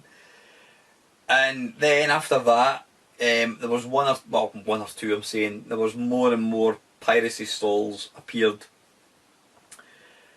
And then the police became more interested because they could see this was big business. There was a lot of money exchanging hands. So some days you would go there, and the guy was nowhere to be seen.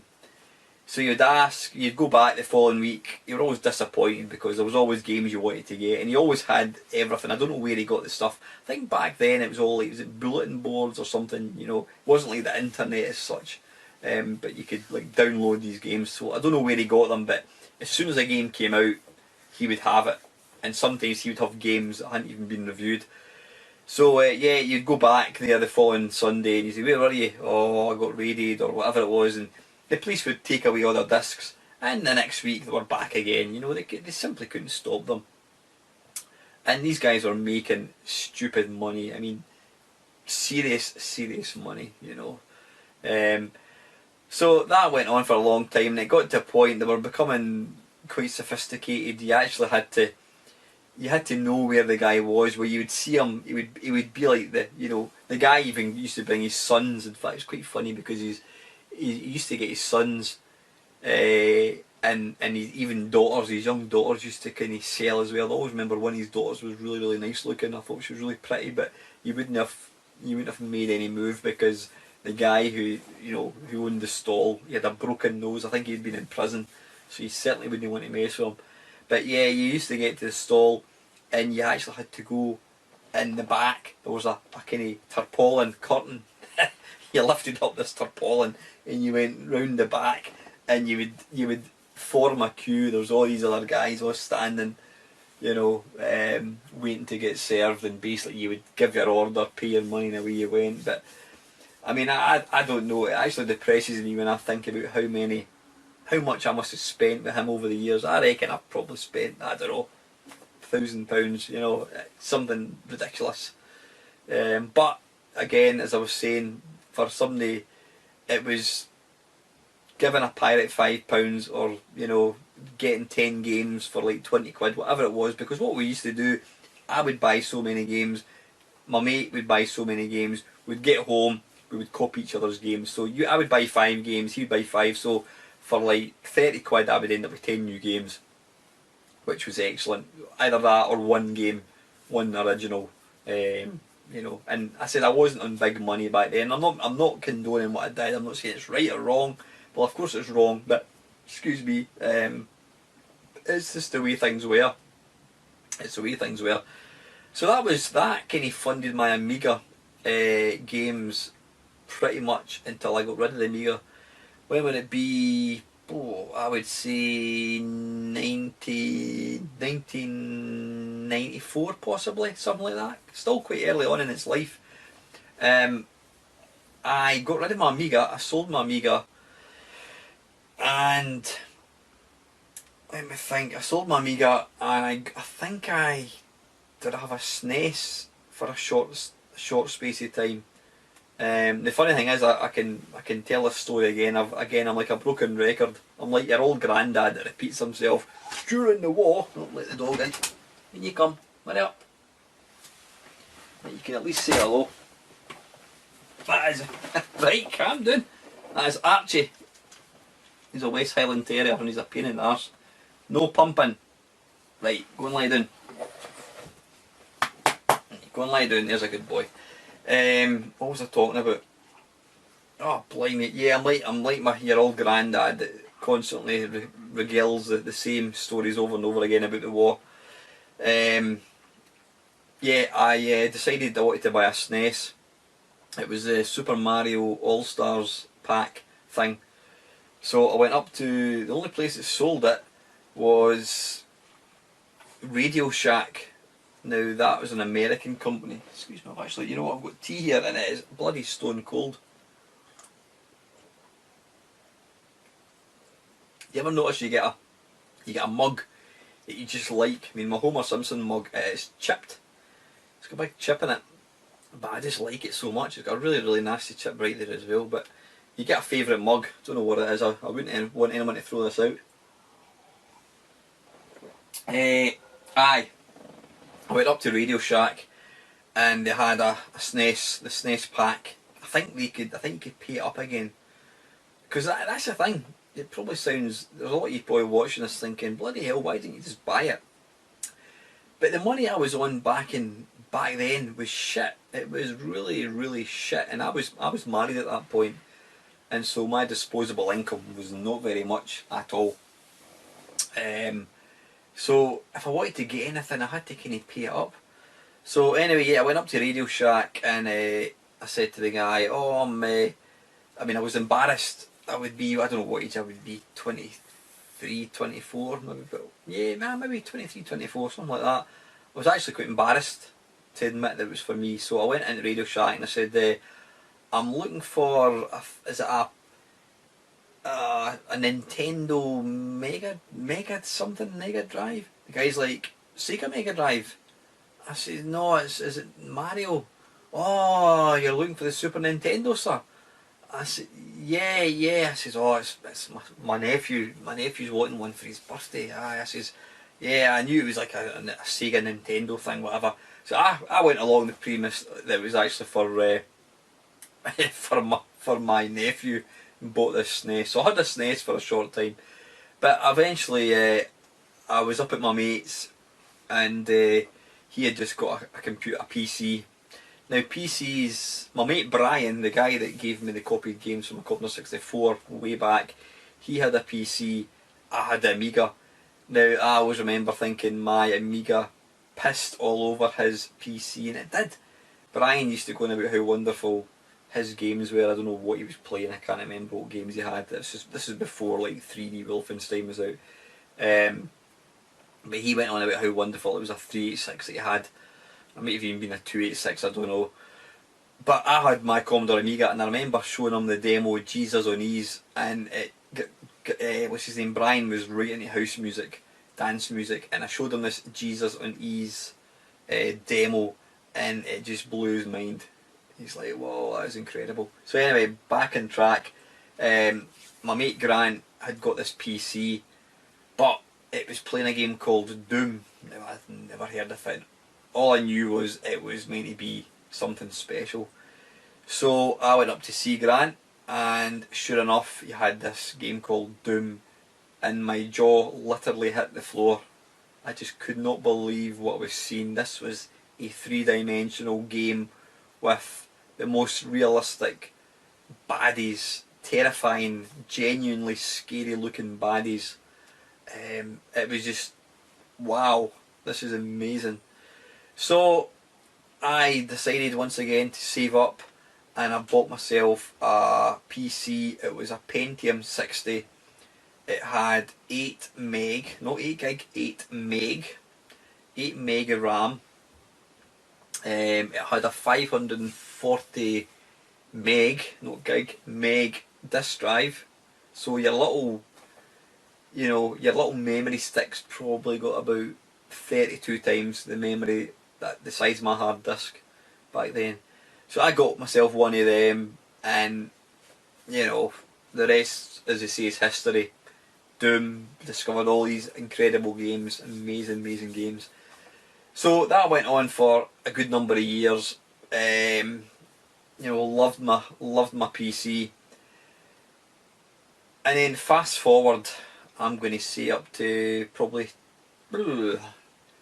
year 2000. Yeah, something like 2000. I had the what do you call it? I had the internet. I got the internet in 1997. Discovered MAME, blah blah blah. But in 1999, 2000, I think it was, I discovered this. I was a big C64 man. I loved Lamasoft games.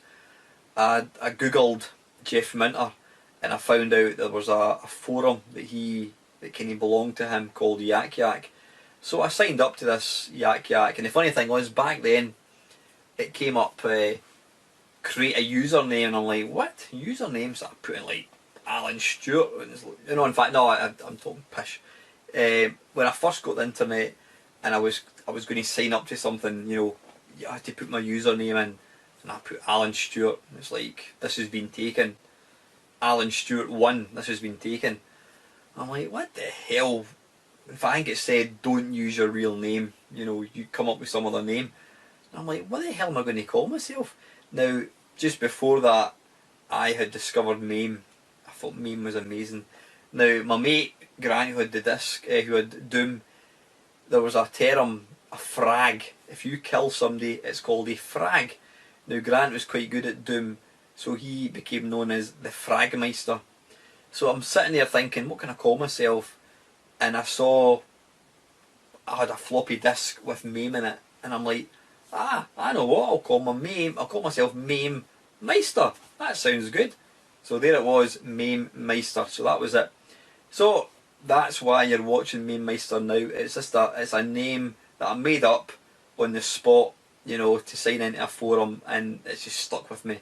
I'm fortunate that there doesn't appear to be any other MAME Meisters. If you Google MAME Meister, I would say 99%. 99.99% are going to be about me. I've never seen any other MAME Meister. I think I'd need to copyright it actually. So yeah, I joined this Yak Yak forum, and it was just a group of like-minded people, all the same age as me. Now, by then we were playing PCs, we had PlayStations, so things had moved on a lot. We'd gone through the 16-bit era, we were now up to PCs, we were up to the PlayStation. And that's when the whole sort of retro nostalgia kicked in. There was suddenly people talking about, here we were talking to people online about Commodore 64 games, and for the last, maybe 10 years, I wasn't interested in a Commodore 64. I'd sold it to get my Atari ST.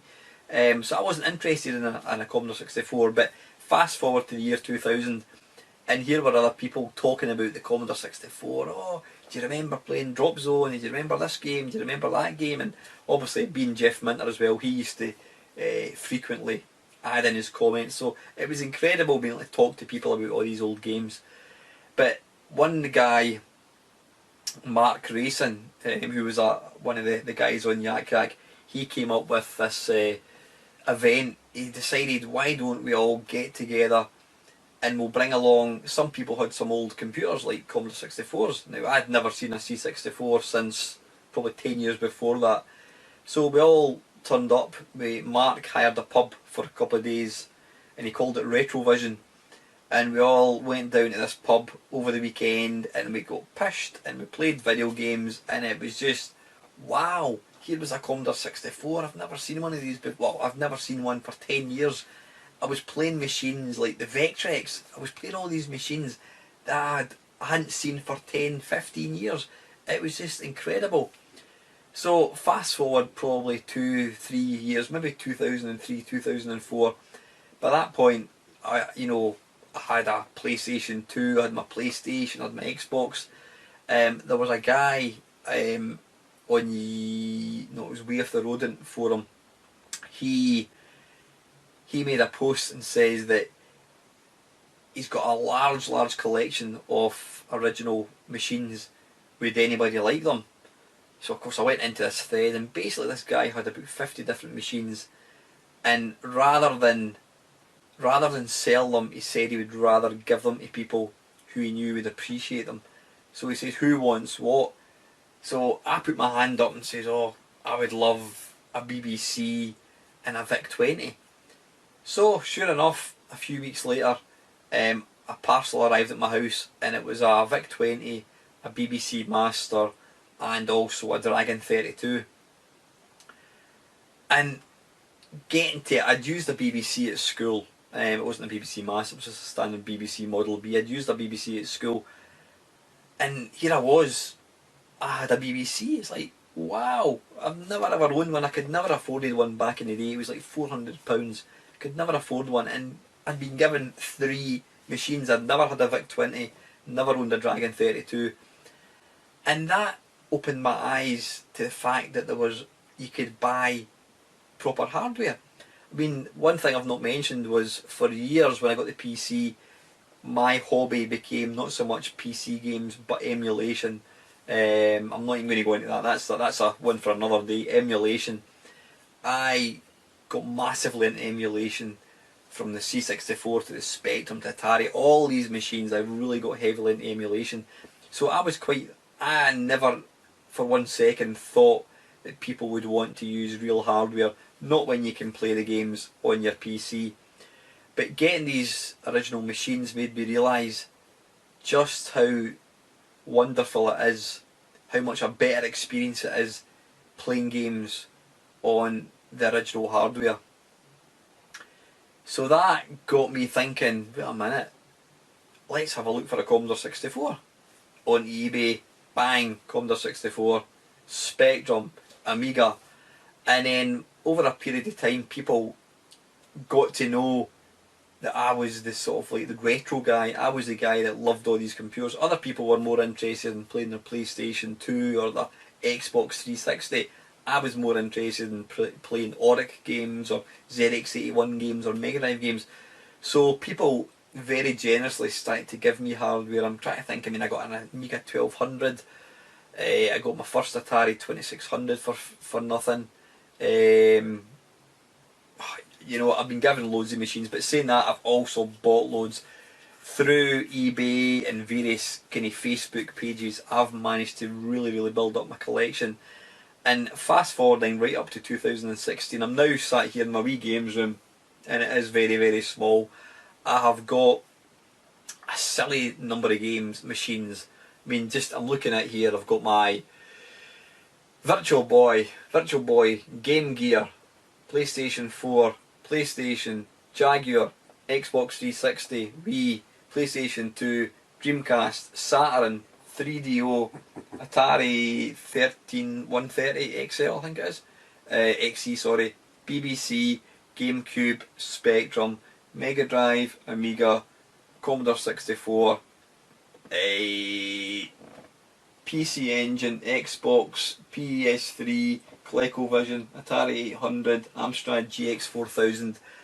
I've got probably another 10 systems, different computers up in the loft. So I think I've probably got about 50 different systems, not including my handhelds, which I've got about 10 or 11 of these.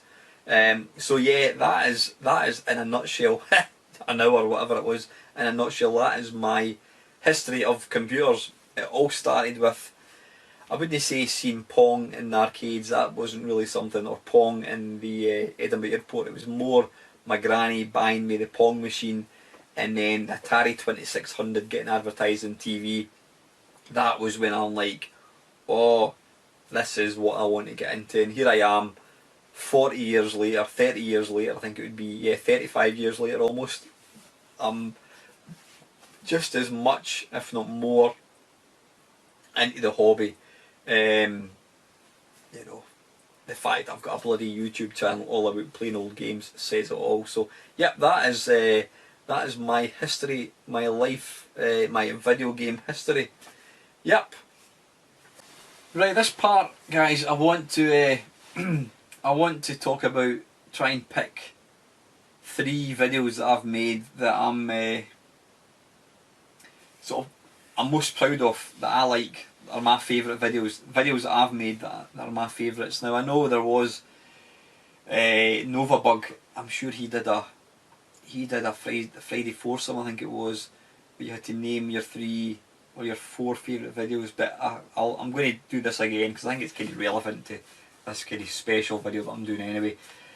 The first video that I'm going to talk about is my Blimey It's Only, where I interview somebody, and that person was Dominic Diamond. Now, anyone of a certain age, probably if you're up 30 years or older, you may remember Dominic Diamond. He was the TV presenter of Games Master, which was a weekly computer gaming programme on Channel 4. I think it started 91, something like that. It was early 90s it started, and it ran for 7 seasons. I don't like that word season. Seasons is an Americanism, isn't it? Series. Yeah, 7 series, that's what we'll call it. He presented the first 2. Then, because McDonald's were going to get involved as a sponsor, Dominic, he was adamant he did not want to be part of it if they were going to use McDonald's. So he stepped out of it, and they brought in a guy called Dexter Fletcher, who is actually, he was in Lock, Stock and Two Smoking Barrels. He was the director of Sunshine on Leith, which is a film. But he took over the Dominic's part in series 3, and it didn't go down too well. The problem was Dominic was Dominic. He was this outspoken Scotsman. I can't think why they would pick a Scotsman for that, but yeah, he said exactly what he wanted to say.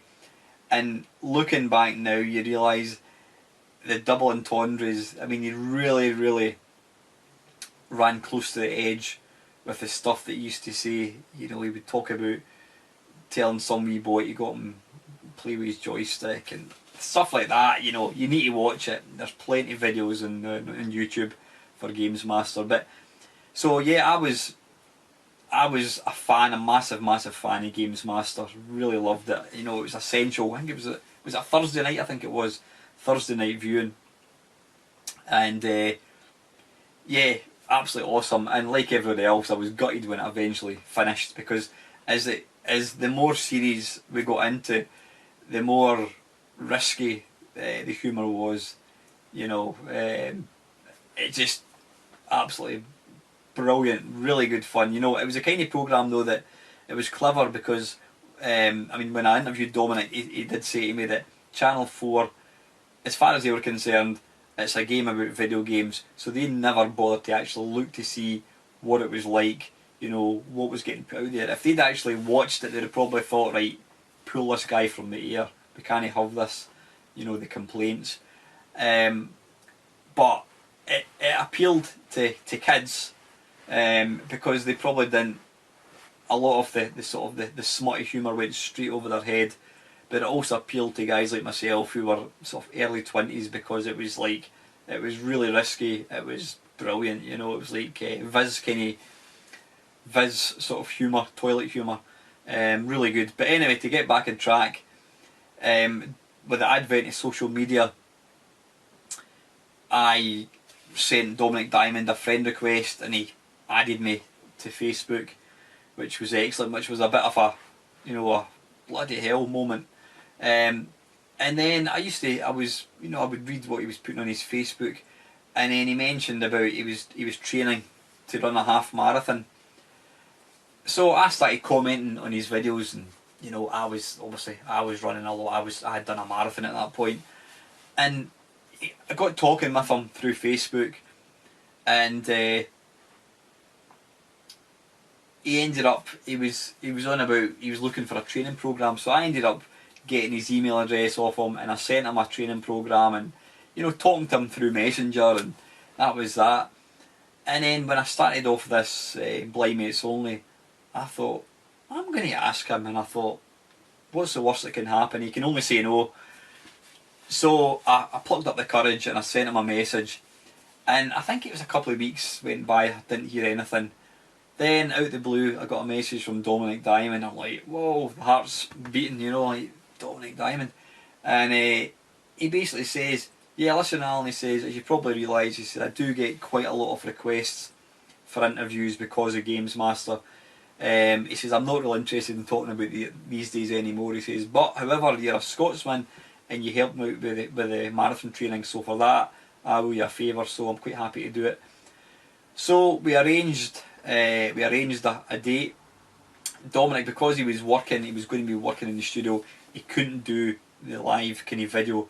To be honest, I think that would have probably been a step too far for me. I think it was nerve-wracking enough talking to him, but I think if it had actually been like he could see me and I could see him, I think it might have been, my nerves might have become more visible. So I was kind of slightly, although I was slightly disappointed not to get him on video, I was slightly happy that I couldn't do that because I would probably shat myself. But anyway, yeah, we arranged to meet up. I think it was 6 o'clock in UK time, and sure enough, he came on. And what he said to me beforehand was, I can only talk for half an hour. He says, because I've got to get away. I've got my show to do. So I said, look, that's absolutely fine. So I had a list of questions, and I thought I want to try and get through as many as I can. And it got to half an hour, and I said to him, look, Dominic, do you want to call it quits? Are you okay to talk on? He's like, no, I'm fine to keep talking. And I've got to say, it was so entertaining talking to the guy. It was quite surreal because I'm talking and I can also hear my own voice, and then here's this guy that I used to watch on the TV talking back to me. So it kind of felt like it was recorded. It kind of felt like as if it wasn't live, if you know what I mean. All I could hear was Dominic Diamond talking to me. But after, I would say after maybe 5-10 minutes, I settled down, my nerves settled down. I mean, the first 10 minutes are a bit, I'm sort of talking all the time, interrupting and saying, yeah, great, oh, thanks, blah, blah, blah. You could tell I was nervous, but that's completely normal. But like I said, after 10 minutes or so, I settled down, and I think it was one of the most entertaining hours I've ever had with somebody. The feedback to it was really positive. I mean, one guy gave me the ultimate kind of compliment. He just said it's absolutely brilliant. He said it was like listening to two guys talking in the pub. He says the banter and the patter and the chemistry between the two of you was excellent, and that's exactly what I set out to do. I mean, he was really a brilliant sport. He was, I was sort of dropping in double entendres just to kind of get it going, and he was lapping it up. But if I say so myself, it's a really good interview. I've listened to it, I don't know, maybe half a dozen times. I think it's an entertaining video, and that is why it is one of the videos that I'm most proud of. So yep, I'll put the wee link up there, I think it is, to the Dominic Diamond interview. Right, second video that I am most proud of is going to be, I can't even remember the name of it. It was going to be Memories, Nuclear War Fears as a 17-year-old. And basically what I was talking about was, it was a video looking back at me as a sort of 16, 17, 18-year-old living in the 80s through the Cold War. I mean, the Cold War between NATO and the Warsaw Pact, sort of Russia, America, Britain, was very, very in full flow. You know, relations between Russia and America were at an all-time low. President Reagan, Mikhail Gorbachev, and the video was basically me just talking about my fears of that time. I mean, back then it was such a realistic chance of happening that they used to, the UK government and BBC actually broadcast public information films to warn you what you need to do in the event of a nuclear attack, you know, including building a shelter, if you're outside, throwing yourself on the ground, if you know, putting food, you need to put doors up against a wall, make a shelter out of mattresses and clothes and whatnot. And then it even got into nitty gritty, like all your family must take cover. Do not leave your shelter until you get the go ahead. You had to have a radio, and they would broadcast, you know, different broadcasts every couple of hours, keeping you informed what you had to do. But then where it got really real was if a member of your family died, they told you what you actually had to remove the body, and you had to wrap it up in a black bin bag and label it, and, you know, move it outside the shelter. Obviously you couldn't have a decomposing body in a shelter. And you know what, just listening to that, I was aware of it. I was aware of what was going on, and it was genuinely terrifying. So this video is basically my thoughts and memories of that time. What got me to kind of make the video to begin with was my wife and I.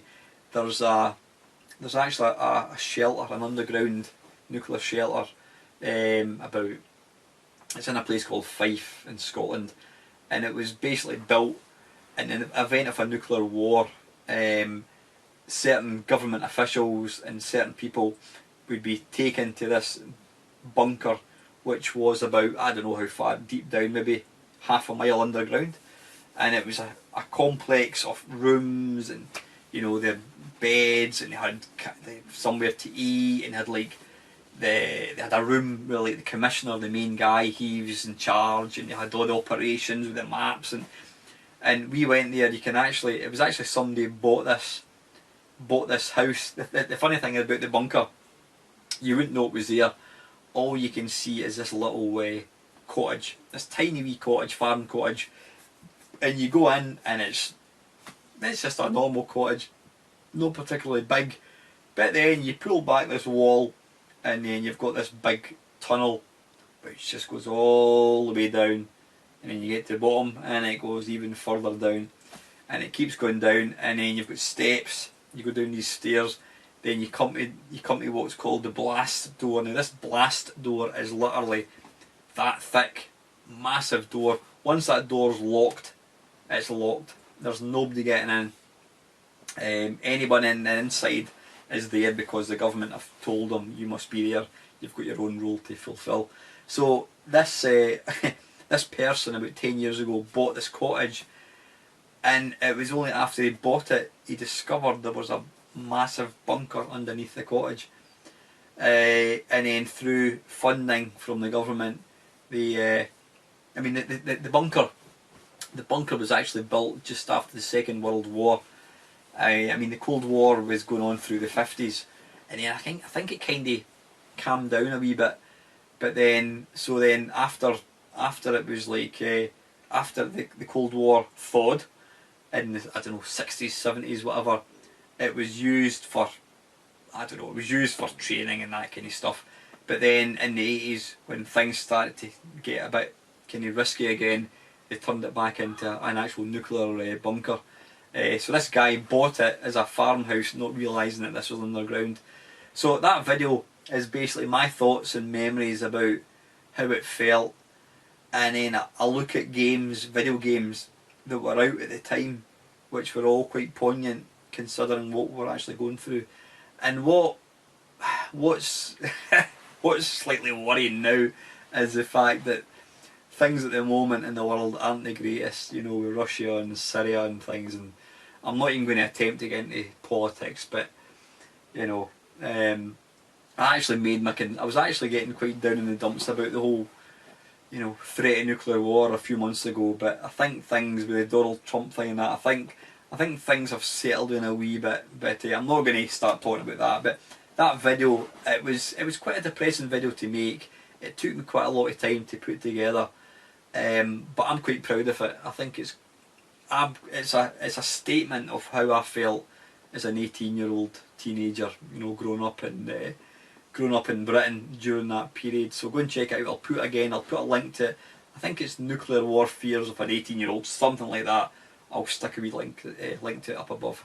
Right, number 3 of my favouriteest videos I'm going to think about is, it's one that I'm always trying to think of something original, something different to do, rather than just playing a video game or whatever.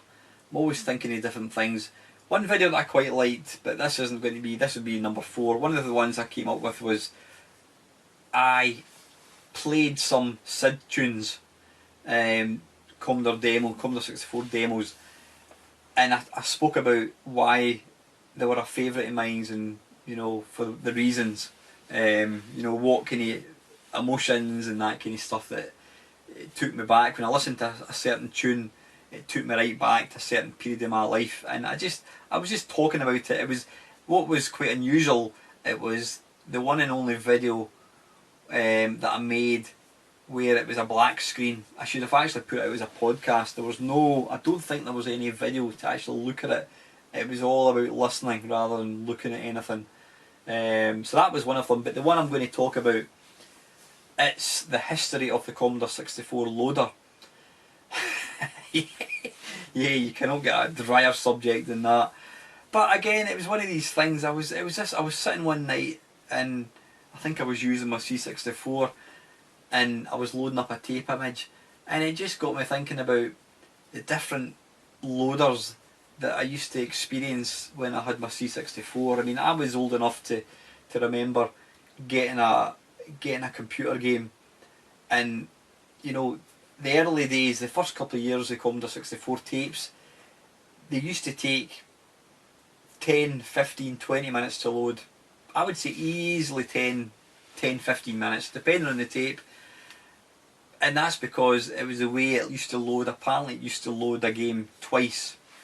It would load it once, then it would reload it to verify the data.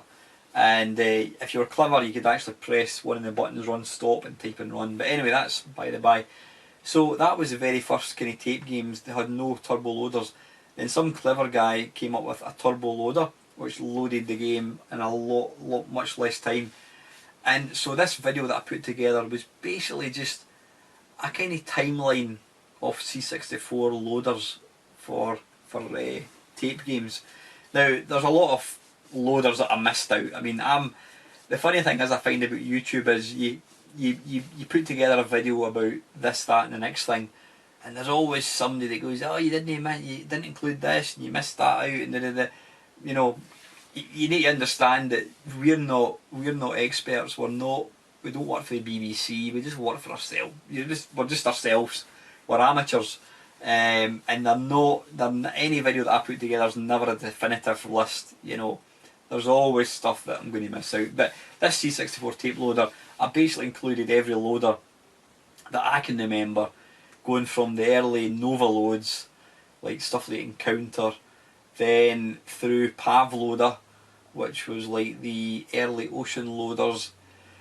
Then you got, things changed when you got, Ocean came out with like the Daley Thompson Decathlon. It had this loading music with the lines. Then you had the famous Ocean loader, which had the amazing Martin Galway track. Now I think there was about 6 or 7 different remixes of that Martin actually put out. All really good, all quite similar sounding but amazing. Some of the best SID music that I've heard. Then later on you were getting games, believe it or not, that were actually loading a game that you could play while the main game was loading. I think, what was it called again? Was it Arcade Classics? 4 Arcade Classics. I think there was a game you could play Space Invaders while you were waiting for this game to load. Then there was Thalamus Software came out with a a game called Delta. And again, it's my old mate Gary Liddon. He actually wrote this loader. You could actually mess about with the music while this game was loading. You could mess about with the music. You could change the drums. You could change the bass. You could change the lead guitar. Really, really clever stuff. So this video basically just charts the loading techniques that I remember right through. And what makes it quite extra special for me is a couple of weeks ago, Martin Galway, who I've just touched on, actually commented on the video. He basically said that the tune to Daley Thompson's Decathlon was taken, he copied it from a game, some Super Loco or something it's called. It's a train type game. He copied that. But to have somebody like Martin Galway comment on your video was a bit wow. But it turns out that Chris Abbott, who is he's a musician, he does a lot of like remakes of classic C64 stuff. He actually watched it and he pasted it on Facebook, and a lot of people got to know about it. I'm really proud of it. It's completely different. I don't think there's anything else out there. So it's kind of a one of a kind. And the thing is, I make videos that I want to watch. I would love to watch a video about tape loaders in the C64. Yeah, it's a really, really uber nerdy subject, but it's the kind of thing I'm into. So I made that video because I wanted to watch it. So that is my third video that I liked. There's been quite a few that I've enjoyed. I mean, I have made one or two videos in the past where I'm like, nah, that's rubbish. I've never deleted a video because I didn't like it. I've started to record and then stop, but I've never actually deleted a video. Yeah, but aye, so anyway, that is that, guys. Let's batter on. Right, this is part 3. Now what I want to do is talk to you about I'm not going to say my 3 favourite YouTubers, because that would mean that you're talking about the individual. I'm talking about the content here. I've got lots of channels, friends that I watch. I'm not going to name anybody because I don't want to, upset anyone by not naming them. You know who you are basically. But if I was to name 3 channels which I really, really enjoy, and one of them is a non-gaming one, it's going to be Stuart Ashens. I mentioned it earlier on at the start of this video. Stuart he's an English guy, and he comes from, I don't know where he lives actually. He's kind of a semi-professional actor. He basically, the crux of his channel is all you can see is this brown sofa and his hands. So basically you just see his hands. He does all the gesticulating. Is that gesticulating? I think that's what it is. Where you're using your hands, pointing, whatever. But Stuart basically gets people send him stuff. They send him food which is out of date. They send him toys from like years ago, and he'll basically talk about them. And he's got this amazing, really, really entertaining way of speaking. He sounds a bit like sort of like John Cleese, Monty Python type. If you don't know what Monty Python is because you're too young, Google it. Google John Cleese and you'll see what I mean. But he's got this really entertaining way of speaking. It's when you listen to him, you think it's easy. And on the odd occasion I've tried to kind of copy his style, and it doesn't work for me because he's good and I'm not good. He's kind of partly professional, he's an actor. But yeah, he goes to like Poundland and all these kind of cheapo shops, and he'll buy stuff. So say like at Christmas time, he'll buy Christmas decorations from Poundland, and he opens them up and he'll talk about them, and invariably he'll slag it off. And what he does sometimes, if it's a particularly bad toy, he'll actually burn it. He puts the toy on a piece of wood, and he gets not a flamethrower, he gets one of these torches, and he'll set fire to it. So he basically looks at tat, as he calls it, T-A-T. Another big popular thing that he does is he looks at old food. He doesn't just look at it, he eats it. I mean, he's had like rations from like the Second World War, food that's maybe, I don't know, 80 years old, and he'll open it up and he'll usually get a tiny wee bit, and he'll eat it, and he'll give you his thoughts on it. If you've never seen him, if you're a YouTuber, you're bound to know Ashens. Ashens. I'll put a link down below. Stuart's got, I don't know, 1500. He's got 1.5 million subscribers. He's probably one of the most popular British-based. I'm going to say British-based, but what's his name? PewDiePie. He actually lives in Britain. So yeah, but Stuart Ashens, he's got 1.5 million subscribers. Really entertaining. He might not be your cup of tea, but I think he's really good. And he was definitely an influence on me making videos. So that's one of my kind of most watched channels. The second, and it's not in any order again, I've mentioned him before, as Steve Benway. Steve was the guy that single-handedly influenced me to make videos. He got me wanting to make my own videos. I wouldn't say I deliberately copy his style. I think Steve would probably agree with me in this. Him and I are quite similar. We're similar ages. I think I'm a wee bit older than him. Certainly look a lot older. Steve's beard is completely black. Mine's is grey. I've already had a few guys slagging me off at work saying when am I going to be starting the Santa Claus job, in the run up to Christmas. Yeah, Steve is a guy similar ages to me. He's quite cantankerous, quite crabbit. He doesn't care what people think of him. He says it exactly. He says exactly what needs to be said. He doesn't hold back at all. Some people maybe dislike him because of that, and there are people who don't like you speaking the truth, and I'm partly like that as well. I'm a nice person. I'd like to think I'm a nice person, but if something agitates me or there's something that annoys me, I don't have a problem talking about it. And that's Steve's like that. He'll play a game, he'll say what he thinks of it. He's not afraid to upset people. He's no nonsense. He just talks. He talks from the heart, and that you pick up on that when you're listening to him. He's an honest, down to earth guy. I have met Steve. I met him. Was it last year? I think it was. I met him. In fact, I'll try and I've got a picture. I think I've got a picture of him and me. I'll see if I can link to it, if I can find it. Interestingly, I actually thought that Steve. I'm not the tallest in the world, and when you make YouTube, you've got no idea how tall someone is now. My mate Mark Vahir, or Lactobacillus Prime. Mark's a good friend. I've known Mark for a couple of years on YouTube. He's been a big supporter of my channel, helped me out a lot as well.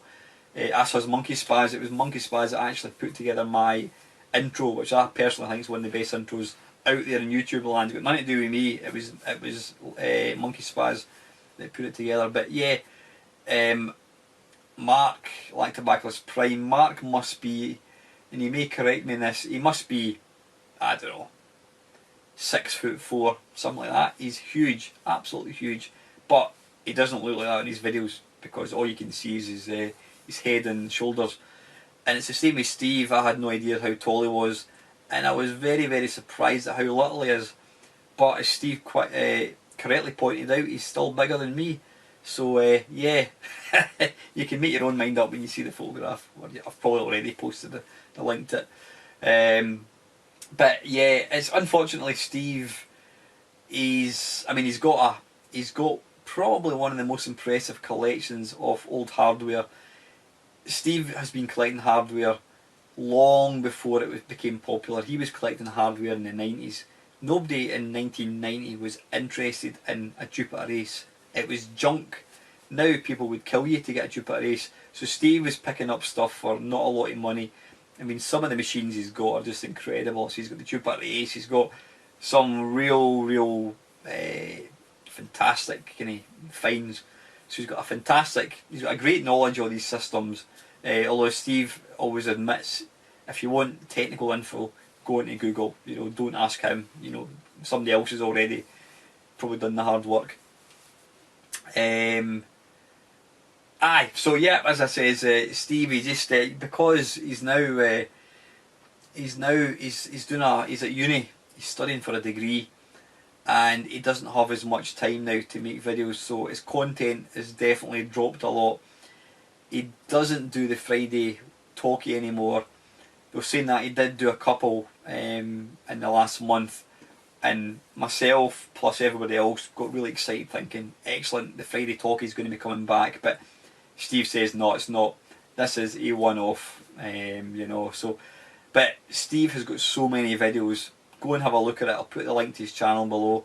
He's got so many videos that you can just dig in and go through all his videos. The thing about Steve's channel and my channel and probably other people's channels, I don't really talk about current stuff. I tend not to talk about modern systems so much, and I don't really mention, you know, the news or that. I occasionally maybe mention something about it, but you could actually watch a video that I made 2 years ago and it would be just as relevant today as it was 2 years ago, because I'm talking about a Commodore 64 game or something like that, you know what I mean? And it's the same with Steve. You can dig into his archive and just watch stuff. One thing you'll find, I know certainly with myself, is how much I've aged even in the 3 years of YouTube. I mean, I look that young in my intro and you look at me now, yeah, I look like Bad Santa. So that is Steve is number 2. And the third channel, which I really like, there's 2 of them, but yeah, I'm going to go for this one, and it's a guy called Paul Jenkinson. Now Paul, his channel is all about the Spectrum. It's called The Spectrum Show, so that kind of says it all. Paul's attention to detail and his production values are probably the best I've seen of anybody. I mean, yeah, some of the big channels, the channels who they have 30 million viewers, that's their job, you know, they're obviously quite impressive. But Paul, his channel is a hobby. I don't know what he does, I'm guessing he's into IT or something. Excuse me. Paul's channel is all about the Spectrum, and I say it's called The Spectrum Show, and it's the type of production that you could actually, you could imagine watching it on TV. It's that good. It's, you know, it's the actual quality, the editing, the features. I mean, he uses, you know, just the way he pans in and out his screens and overlays, and it's, you know, but, you know, don't get me wrong, high production values does not maketh a good YouTube channel, but Paul's is fantastic. If you like the Spectrum, you've absolutely got to go and check his channel out. He, from what I gather, he started off, I don't know when it would be, he does 1 month at a time, so he'll say, you know, I don't know, January 1983, excuse me, and he'll look at the news back in January 1983. I've got hiccups. Oh dearie me, excuse me. Yeah, he'll look at the news from 1983, he'll review some games, he'll review some new games.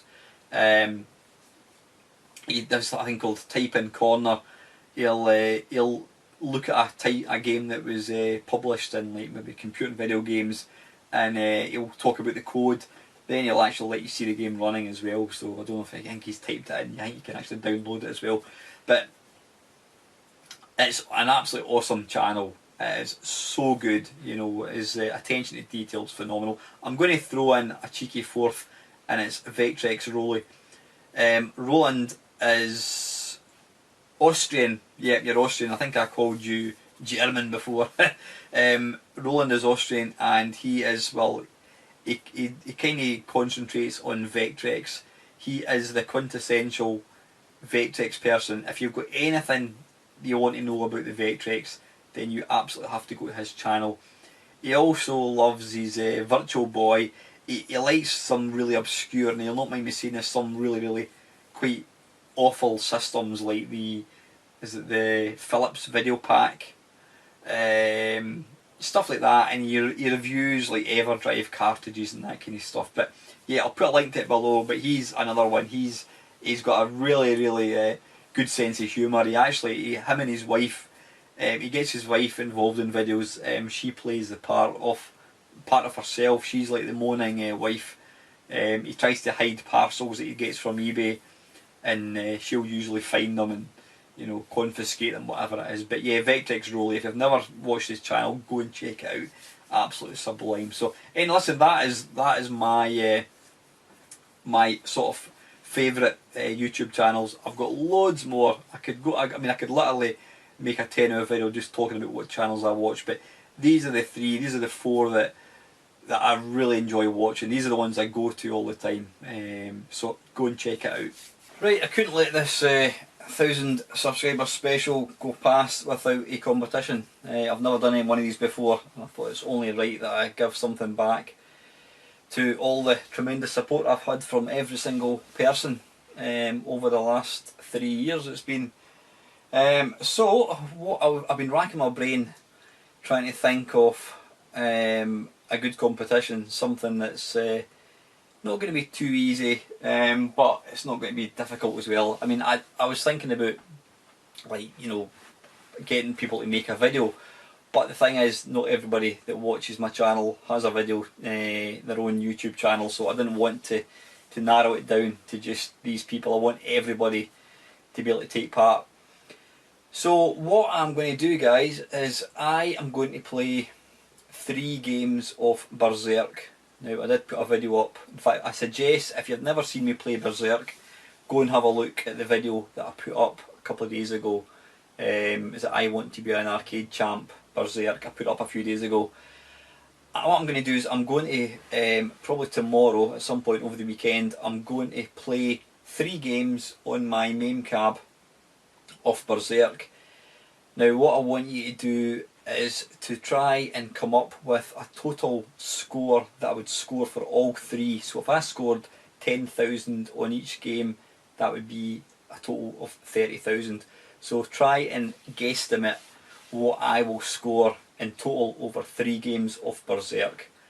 So have a look at the video that I made. I think I got 13,000 the other day there, but the 3 games before that I got 4,000, whatever. So you've got to try and come up with the total score for three games of Berserk, all added together, not individual. Add all 3 games together. And what I've got here is, rather than having just one prize, I've got 3 prizes. The person that gets the closest can basically pick what they want. I've got 3 prizes up for grabs, guys. So 3 people are going to win something. What did I do with that? There it's here. 3 people are going to win something, but whoever wins gets to pick what they want. Whoever's second gets to pick the next thing, and obviously the third person gets what's left. So first up for grabs is a little Game Boy Advance SP. It's not the super bright one. I'm keeping that one for myself. It's in complete perfect working order. There's no game, unfortunately, with it. I don't actually have any games. I've just got one of these wee cartridge things, but I'll switch it on. You can see it's in perfect working order. How do you switch it on? There we go. Perfect sound. So it's a nice, not bad condition. I mean, it's got a few scratches on it. Now, another thing that you don't have is a charger. You can get one for about £3 on eBay. That's what I did. I bought one for £3 on eBay, and it works perfectly. The battery life in these things is ridiculous. I don't think I've ever actually charged that. So that is one of the prizes, a Game Boy SP, Advance SP. Another prize is Project Gotham 2. It's the Classics edition, and this is for the original Xbox. It is boxed and complete. It's a rather fantastic game.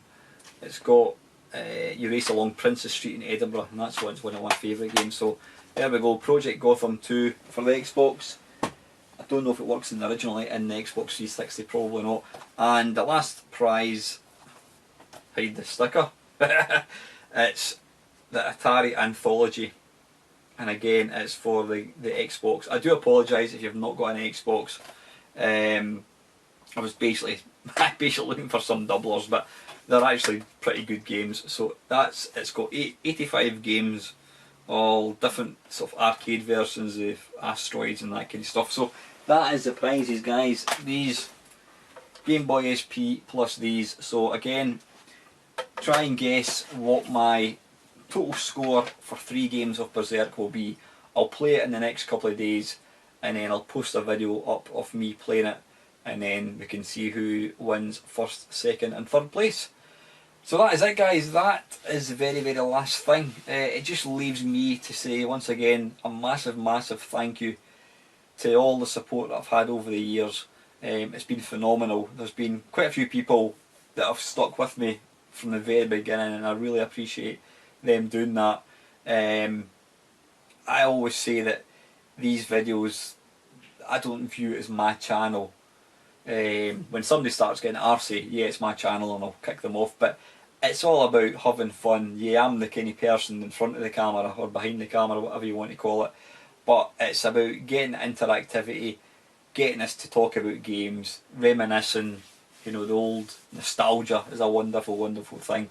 Thank you to everybody that's supported the channel, that's given me questions. Keep them coming, guys. Without you guys, I would struggle big time. Thanks also to my fellow YouTubers. Again, I'm not going to go naming names, but there's far too many. People have given me a tremendous amount of support over the last 3 years, you know, and I've, you know, a lot of you guys have inspired me to keep doing what I'm doing, and you know, hopefully I've kind of helped to kind of help other people out as well. It's all about taking and, you know, giving and taking. It's a wonderful community. It really, really is.